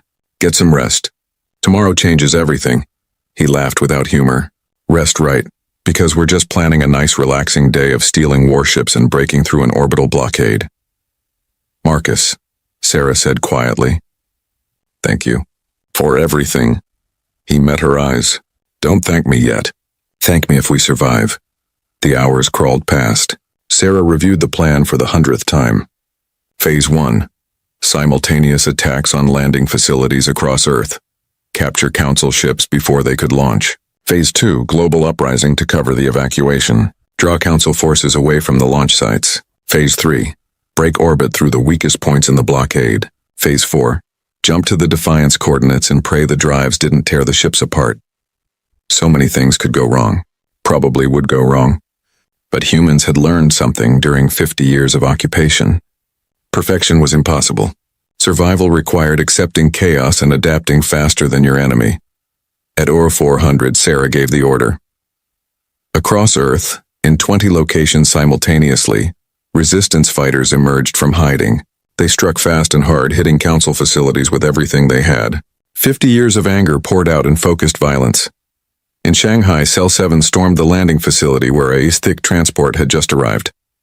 This thick were insect-like beings with multiple limbs and compound eyes. They were efficient, calculating, and completely unprepared for humans with plasma rifles and neural disruptors. Go, go, go, Sarah shouted, leading the charge. Her fighters poured through the facility gates, overwhelming the guards through sheer ferocity. The stick tried to organize a defense, but humans didn't fight like Council species. Humans didn't follow expected tactics. They came from unexpected angles, used the environment, and fought with a desperation that made them terrifying. The transport ship was massive, designed to carry thousands of tons of extracted resources off-world. Now it would carry humans instead. Marcus and his engineering team swarmed the vessel, overriding its systems, taking control. Ship secured. Marcus called over the comm. Loading passengers now. Civilians poured from hidden tunnels, carrying whatever they could. Children, elderly, wounded. Sarah's fighters formed a perimeter, holding off Council reinforcements. Plasma fire lit the dawn sky. Commander, we have Krell inbound, Elena warned. Full combat squad, 2 minutes out. The Krell were the Council's favorite enforcers for situations like this. Massive, armored, nearly unstoppable. Each one was worth 10 human fighters in straight combat. Fall back to secondary positions, Sarah ordered. Use the charges. Her team retreated behind prepared defenses. When the Krell arrived, confident in their superiority, they walked into a trap. Explosions ripped through the facility. Buildings collapsed. EMP charges disabled their armor, and then humans swarmed them, attacking with a coordination the Krell hadn't expected. It wasn't clean. Sarah lost 12 fighters in 5 minutes. But the Krell lost 4 warriors, and for the Council, that was unacceptable losses. They retreated to regroup. Transport is full, Marcus called. 20,000 aboard. She's sluggish but space-worthy. Get her in the air, Sarah ordered. We'll cover your launch. Similar scenes played out across the planet. In Mumbai, Cell 3 captured a Morphid surveillance ship. In Lagos, fighters seized a weapons transport. In Rio, Buenos Aires, Moscow, Tokyo, Sydney. Humanity struck everywhere at once, overwhelming the occupation through pure audacity. The Council's response was immediate and massive. Orbital defense platforms activated. Ships throughout the solar system received emergency calls. 400 vessels began converging on Earth. But the Council made a mistake. They thought like a civilization that had spent millennia following rules. They assumed humans would retreat, would scatter, would try to hide their captured ships. Instead, every captured vessel launched directly toward orbit. Sarah stood on the bridge of the stick transport as it climbed through the atmosphere. Through the viewports, she saw dozens of other ships rising from Earth's surface, each one carrying thousands of desperate humans. Council blockade forming ahead, Elena reported. 300 ships in defensive formation. They're demanding we surrender. Sarah activated the broadcast system, sending her message to every Council ship and every Council world within range. Her voice was steady, cold, and absolutely certain. This is Commander Sarah Chen of Earth. 50 years ago, 847 species voted to enslave humanity. You said we were too dangerous to be free. You were right. We are dangerous. We're dangerous because we survive. We're dangerous because we fight. And we're dangerous because we never forget who wronged us. She paused, letting her words sink in. Around her, crew members waited in tense silence. We're leaving Earth today. You can try to stop us. Many of us will die, but some of us will make it through. And when we do, we're not going to hide. We're going to thrive. We're going to build. We're going to become exactly what you feared. And then we're coming back. Not for conquest. For justice, for accountability, for revenge. Sarah cut the transmission and turned to Marcus. All ships maximum acceleration. Break the blockade. What followed was chaos. 178 human ships, most barely spaceworthy, charged toward a Council blockade of 300 advanced warships. By every tactical calculation, it should have been a massacre, but humans had advantages the Council didn't understand. Humans were willing to die. Humans didn't value their ships. Humans fought dirty. The first human ship through wasn't trying to survive. It was a missile. Loaded with every explosive the Resistance could build, it rammed directly into the center of the Council formation. The explosion tore through a dozen vessels. While the Council reeled, more human ships poured through the gap. They didn't fight one-on-one.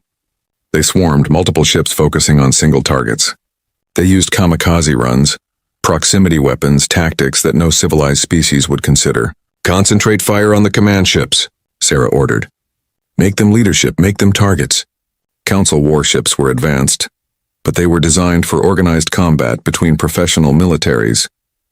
They weren't designed for knife fights with opponents who didn't care about survival.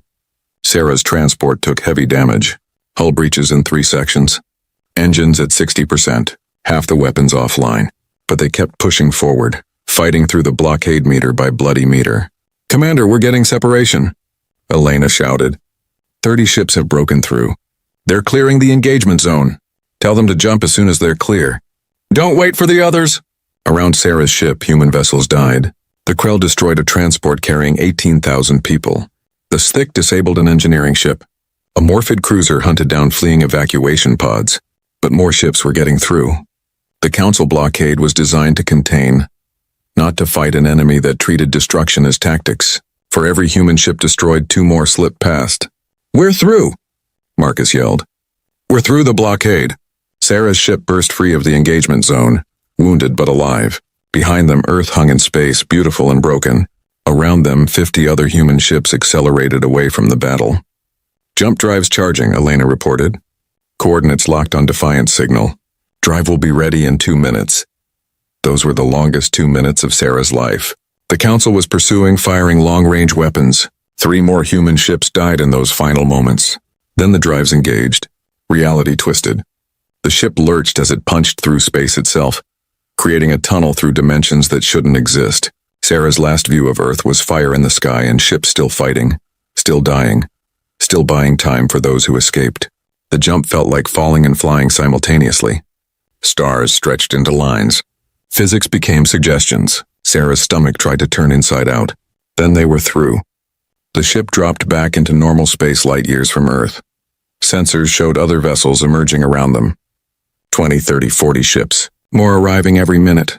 Final count, Sarah ordered, her voice hoarse. Elena worked her console, face pale. 62 ships made it through. The others, she couldn't finish. Sarah did the math in her head. 62 ships out of 178. Maybe 90,000 people saved. Millions left behind. Are we alone? She asked. Scanning, Marcus said. Then his face lit up. Commander, I'm reading massive artificial structures. Shipyards, habitats, defense platforms. It's the Defiance. They built a whole civilization out here. On the view screen, a blue planet appeared, smaller than Earth but covered in oceans and green continents. Orbiting it were hundreds of structures, evidence of 2 centuries of human development without council chains. A transmission came through. Approaching vessels, this is Defense Coordinator James Chen of New Defiance. We've been waiting a long time for you. Welcome home, Earth. Welcome to free space. Sarah felt tears on her face. James Chen, her grandmother's brother, family she'd never known existed. New Defiance, this is Commander Sarah Chen. We're in need of repairs, medical assistance, and... She looked around at her exhausted, traumatized crew. We need to know we didn't sacrifice everything for nothing. You sacrificed everything for freedom, came the response. Now come down, rest, heal, and then we'll show you what humanity built while the Council wasn't watching. They enslaved Earth, but they never found us, and together, we're going to make them regret both. Sarah's ship limped toward the planet, surrounded by survivors who had paid an impossible price for escape. Behind them, across unfathomable distance, Earth suffered the consequences of their rebellion. But ahead humanity waited, free, strong, and ready to turn the hunted into hunters. The Council had supported Earth's enslavement. Now Earth's revenge was just beginning, and the skies would burn. New Defiance was everything Earth had forgotten how to be. Sarah stood in the observation deck of the orbital station, watching clouds drift across blue oceans below. Real forests covered the continents. Real cities glowed in the night.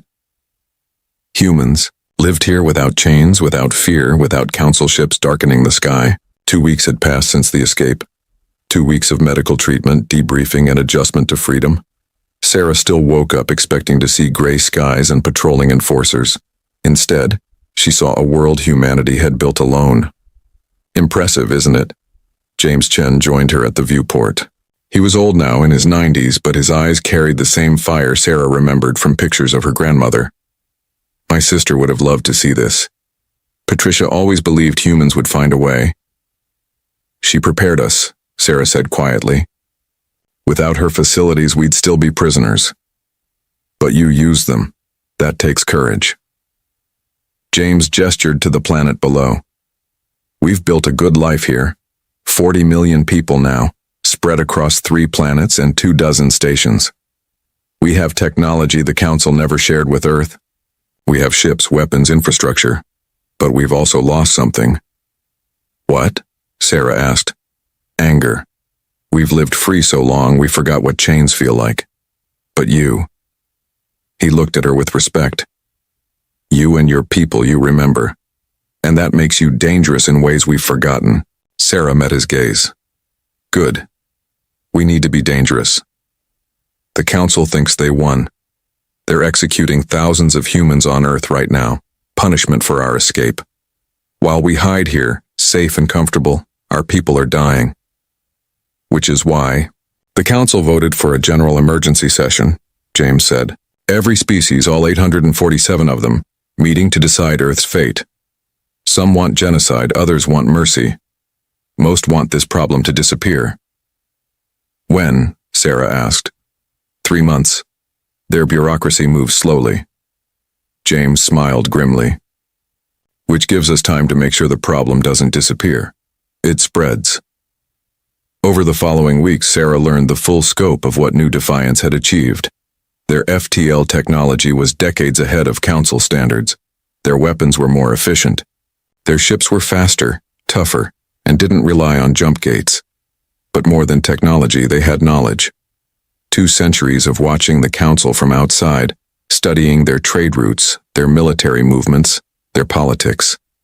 The Defiance had been preparing for this moment since they detected Earth's occupation.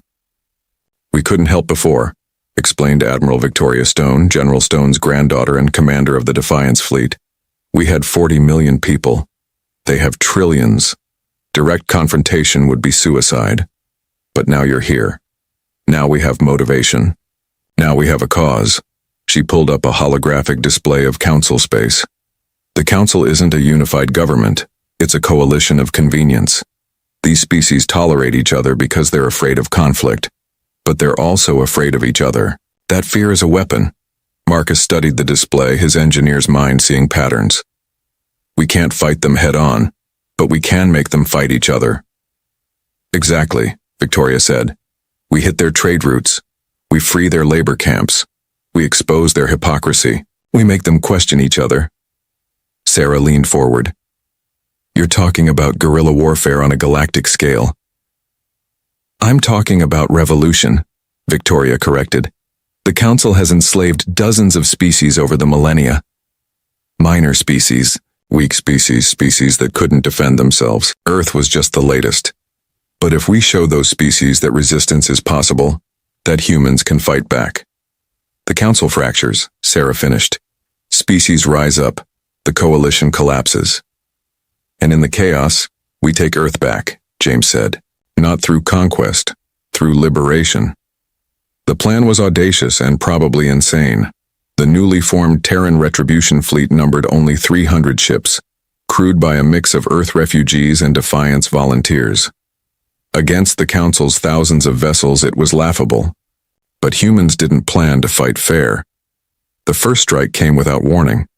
A Council mining operation in the outer reaches, far from major trade routes, staffed by Krell overseers managing enslaved populations from 6 minor species. The operation extracted rare elements worth billions. The Terran fleet appeared from nowhere, bypassing all the jump gates, arriving through independent FTL directly in the system. They broadcast a simple message. Leave or die. You have 10 minutes. The Krell didn't leave. They believed themselves untouchable, confident in Council authority. 8 minutes later, the mining operation was debris. The Krell were dead. The enslaved workers were loaded onto Terran ships and evacuated. Before the Council could respond, the Terran fleet was gone, vanished into deep space where no jump gates existed. They struck again 3 days later, then 5 days after that, then twice in 1 day, each time targeting Council economic interests, mining operations, processing facilities, trade stations, never military targets, always infrastructure, and, every time they freed enslaved populations, broadcasting their actions across every frequency the Council used.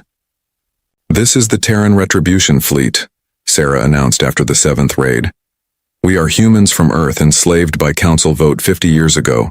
We escaped, we survived, we thrived, and now we're here to show every species that the Council isn't invincible. Fight back, rise up, freedom is possible. The Council's response was furious. They sent battle groups to hunt the human fleet, but battle groups needed jump gates to move quickly. The Terran fleet didn't. By the time Council ships arrived at an attack site, the humans were gone. They're panicking, Elena reported during a strategy meeting aboard the flagship Defiance's Fire. Intercepting Council communications. Some species are demanding increased protection. Others are questioning why resources are being diverted to chase humans. The Vryn are doing something interesting, Marcus added. They're documenting every Council military movement, every decision, every debate. They're building a record. Sarah remembered the Vryn ambassador crying as he voted for Earth's enslavement. Are they helping us? Unclear, Marcus said, but they're definitely not helping the Council. The turning point came at the Crossroads Nexus, a major trade hub where 17 Council species maintained facilities. The Nexus was heavily defended, considered untouchable. The Terran fleet attacked it anyway. 300 human ships against 5,000 Council vessels from a dozen species.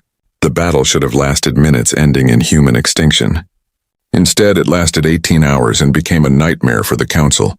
Sarah stood on the bridge of Defiance's Fire, watching tactical displays fill with red icons. So many enemies, so many ways to die. All ships, remember your training, she broadcast to the fleet. We're not trying to win. We're trying to make them bleed, make every second cost them, make them fear us. The Terran ships didn't form traditional battle lines. They scattered, forcing the Council to divide their forces. They used the Nexus itself as cover, dancing through the commercial traffic, making the Council choose between firing and hitting their own facilities. When cornered, human ships didn't surrender. They rammed. They exploded. They took Council vessels with them into death. Krell battlecruiser disabled. Elena called out. Stick destroyer destroyed. Morphid carrier losing atmosphere. But the costs were devastating. Sarah watched her fleet die ship by ship. Friends, volunteers, Earth refugees who had survived everything only to die in deep space. Commander, we're down to 80 ships, Marcus reported, his voice strained. We need to withdraw. Not yet, Sarah said, studying the tactical display. The Council fleet was winning but disorganized. They hadn't expected this level of resistance. They hadn't expected humans to be this competent. More importantly, they were broadcasting everything. Across Council space, billions of beings watched the battle, watched 300 human ships hold off 5,000 Council vessels for hours, watched humans fight with a ferocity that made hardened warriors hesitate. Now we withdraw, Sarah said. All ships jump on my mark. Random vectors. Emergency protocols.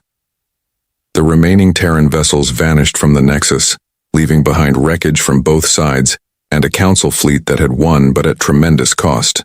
The battle report spread across the galaxy like fire. The Council had lost nearly 300 ships. The humans had lost 220. By traditional military mathematics, the Council had won. But military mathematics didn't account for perception. 300 ships had fought 5,000 and survived for 18 hours. That wasn't a defeat. That was a statement. Minor species are responding, James reported from New Defiance. We're receiving communications from enslaved populations across Council space. They want to know if the human broadcast was real. They want to know if resistance is really possible. Sarah stood in the medical bay visiting wounded fighters. Burns, broken bones, radiation poisoning. The cost of their statement? Tell them yes. Tell them humans are proof that the Council can be fought. Over the following weeks, reports came in from across Council territory. Work slowdowns on mining operations, sabotage in processing facilities, protests on conquered worlds. The Council's machine of exploitation was grinding to a halt. And in the Council chambers, the 847 species argued. Some blamed humans. Others blamed each other for not stopping the occupation of Earth sooner. The Vryn presented their documentation, showing how the Council had violated its own principles. They're fracturing, Victoria reported. Not collapsing yet, but the unity is cracking. Sarah reviewed intelligence reports in her quarters. The Council had increased its military presence around Earth, punishing the human population for the Resistance's actions. Thousands more dead, millions more suffering. We're not doing enough, she said to Marcus, who had come to check on her. We're doing everything we can, Marcus replied. We're 80 ships against thousands. Then we need more ships, more resources, more everything. Sarah pulled up the map of Council space. The Vryn have been documenting the Council's crimes. What if we help them share that documentation? What if every species saw what the Council really is? You're talking about an information war, Marcus said slowly. We're already fighting a military war. Can we handle both? We have to. Military victories buy us time, but they don't change the system.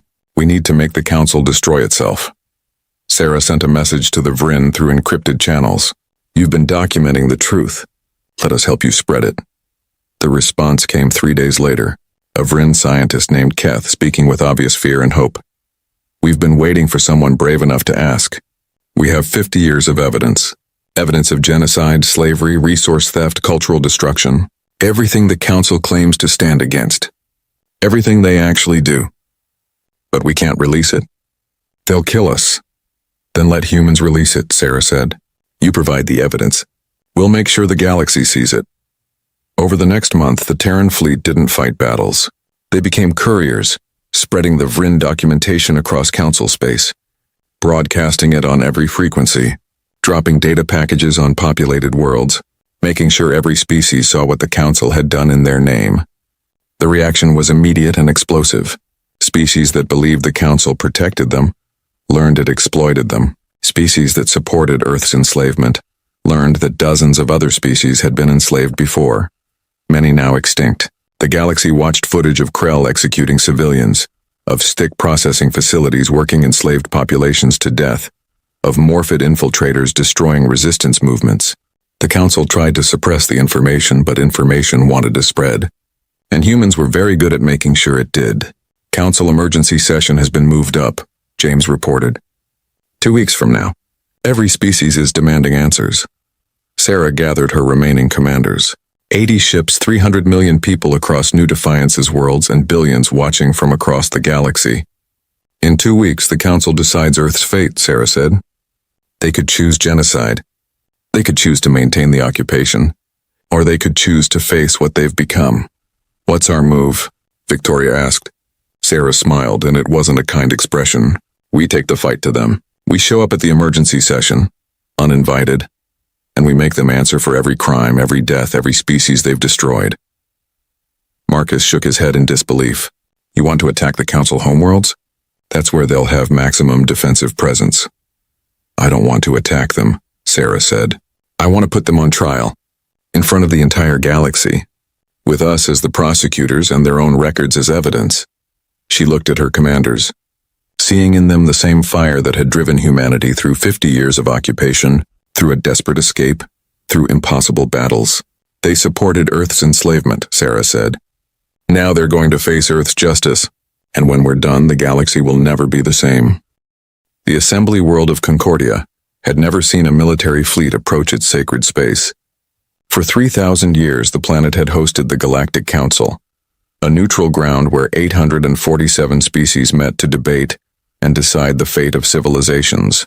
Violence was forbidden here, or was unthinkable here. The Terran Retribution fleet appeared in orbit anyway.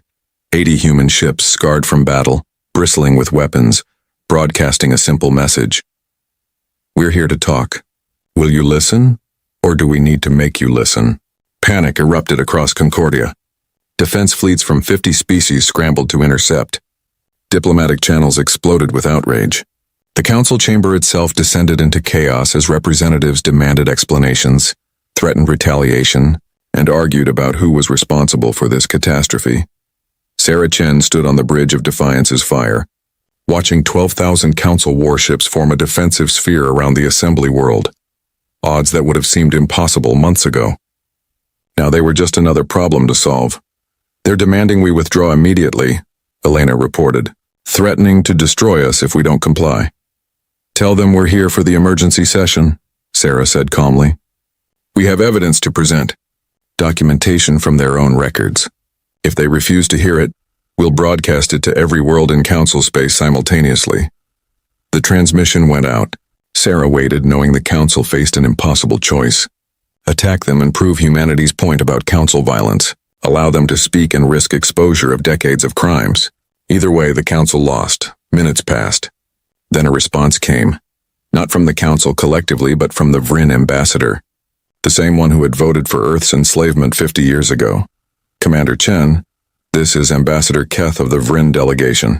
We ask that you send a delegation to address the assembly. Your ships may remain in orbit under truce conditions, please. Give us a chance to hear you. Sarah looked at her command crew. Marcus nodded. Elena gave a thumbs up. General Stone's granddaughter Victoria just smiled. Prepare a shuttle, Sarah ordered, and prepare a backup plan if this goes wrong. 3 hours later, Sarah walked into the Grand Assembly chamber. The space was vast, a sphere large enough to hold representatives from 847 species. Thousands of beings turned to stare at the human woman who had dared to bring war to their sacred ground.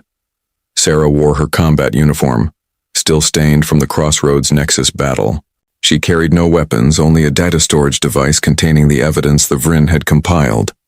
The presiding elder, an ancient being from a species Sarah couldn't identify, spoke in a voice amplified through the chamber. Human Commander Sarah Chen of Earth, you have violated the most sacred protocols of Council space.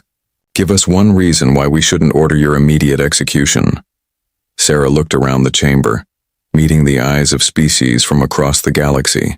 Some looked angry. Some looked afraid. Some looked curious. Because I'm here to show you what you've become, Sarah said, her voice steady. And because the galaxy is watching, she was right. The Council had made a mistake by allowing this session to be broadcast publicly. Across thousands of worlds, billions of beings watched as a single human stood before the collective power of the galaxy. Sarah activated the data device. Holographic displays filled the chamber, showing footage, documents, communications. 50 years of Council atrocities, the enslavement of Earth, the genocide of the Kelnar, the cultural destruction of the Vess, the resource theft from 100 minor species. You call this unity, Sarah said, her voice cutting through the shocked silence. "I call it tyranny.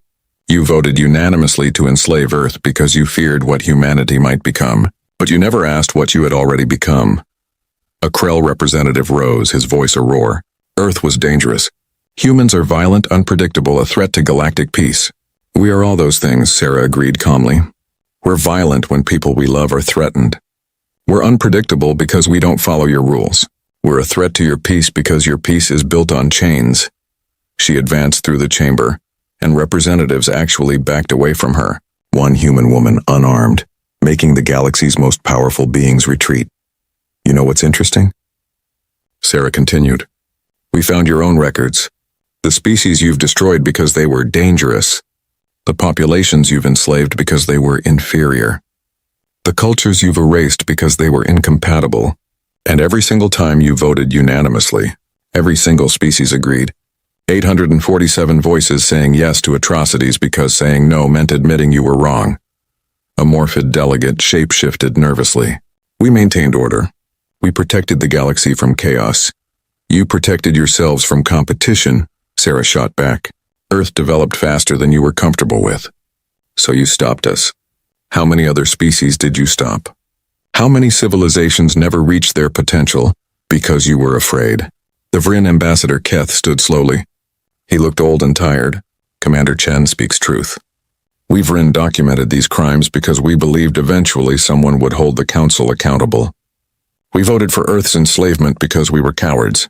We chose unity over justice, and in doing so, we became accomplices to evil." Silence filled the chamber.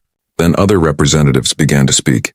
A delegate from the Thresh, a minor species, stood with visible fear.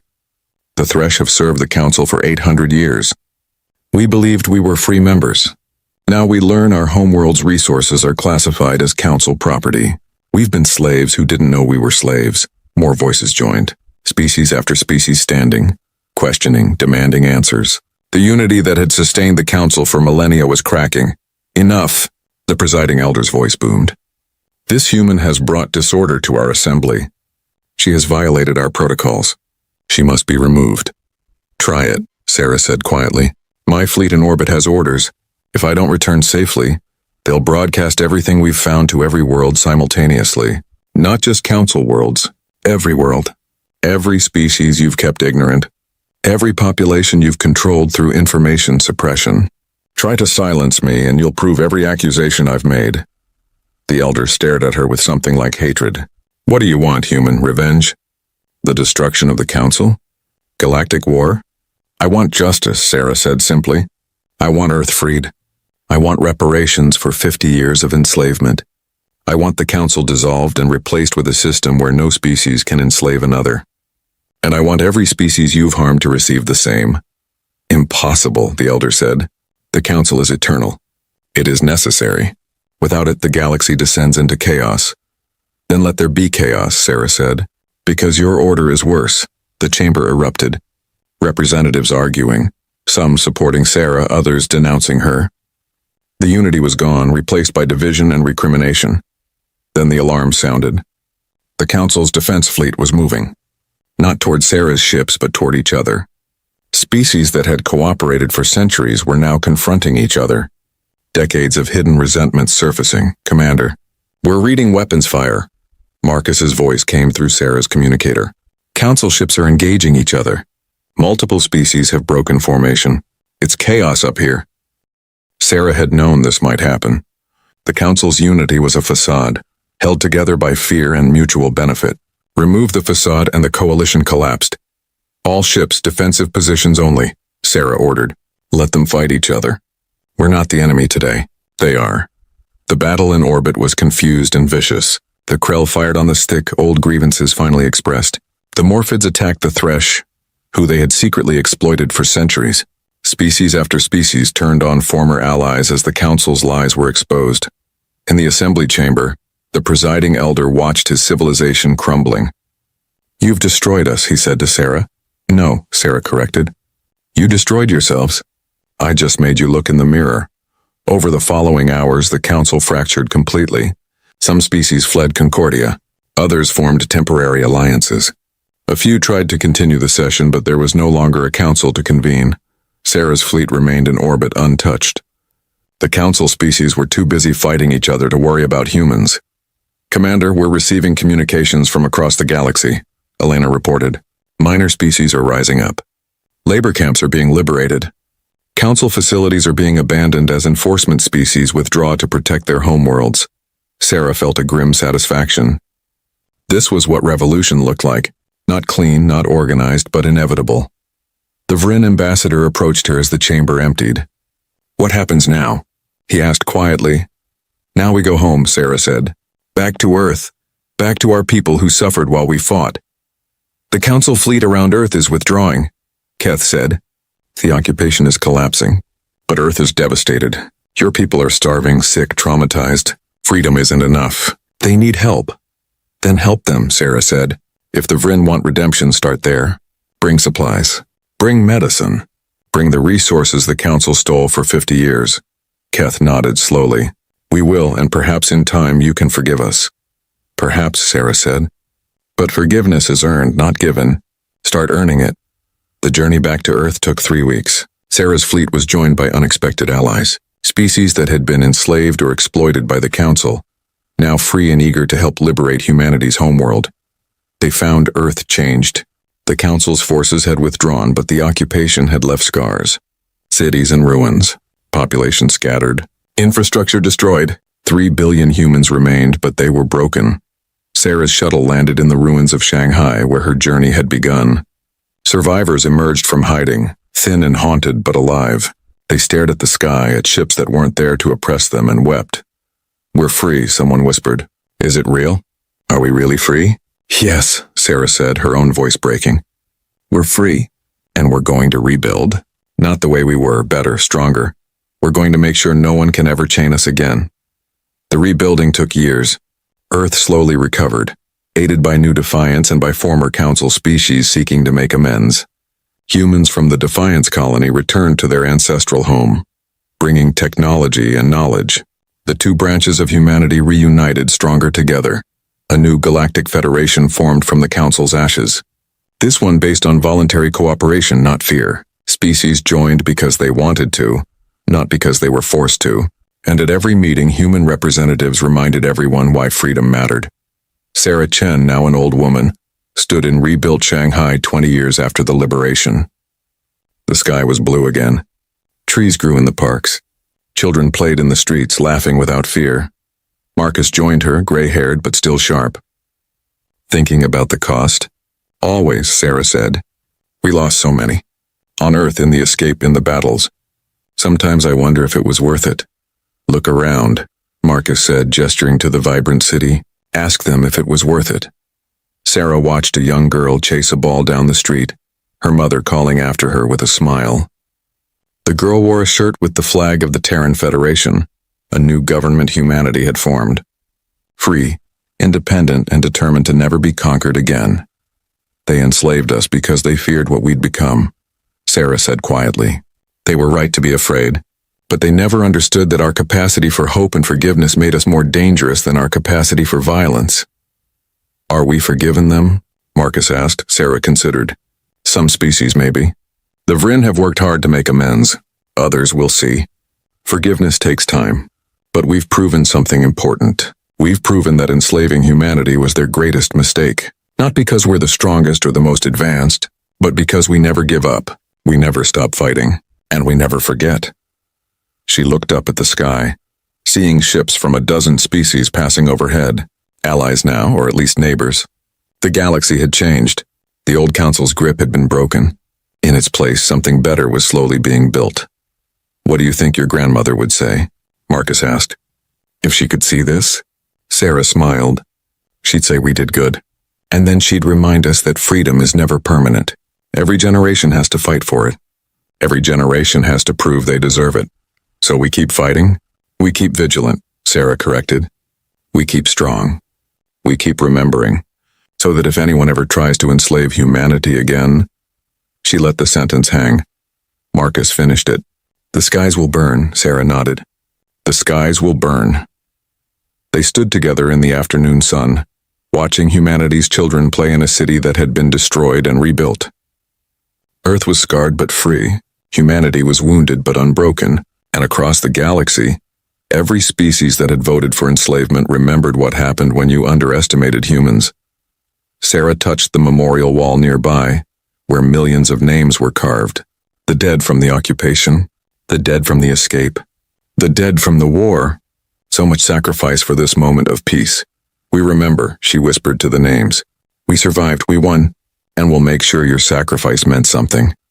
A young girl approached the one who had been chasing the ball. She looked up at Sarah with curious eyes. Are you Commander Chen? The one from the stories?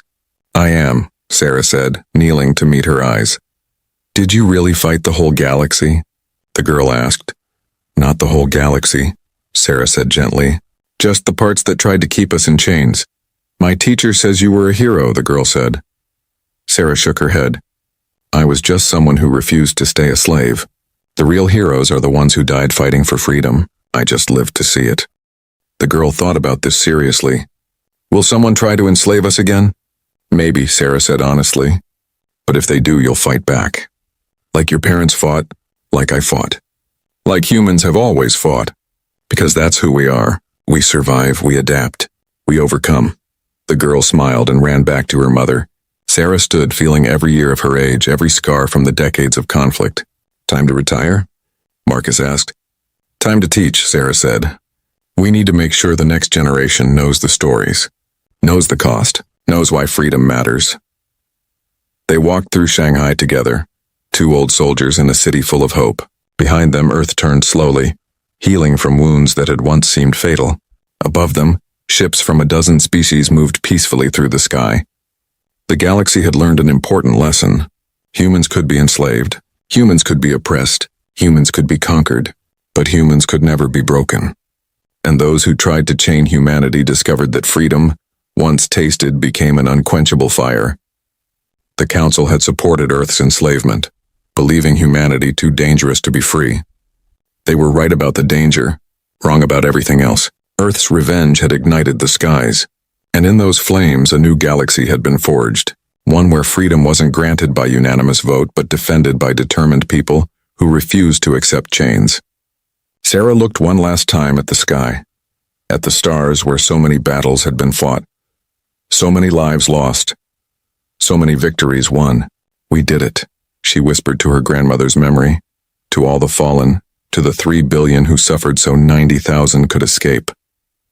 We're free, and we're going to stay free. The sun set over Shanghai, painting the sky in reds and golds, not the red of fire and destruction, but the gold of hope and renewal. Humanity had survived. Humanity had won, and the galaxy would never underestimate them again. The end was just a new beginning, and this time humans would write their own story.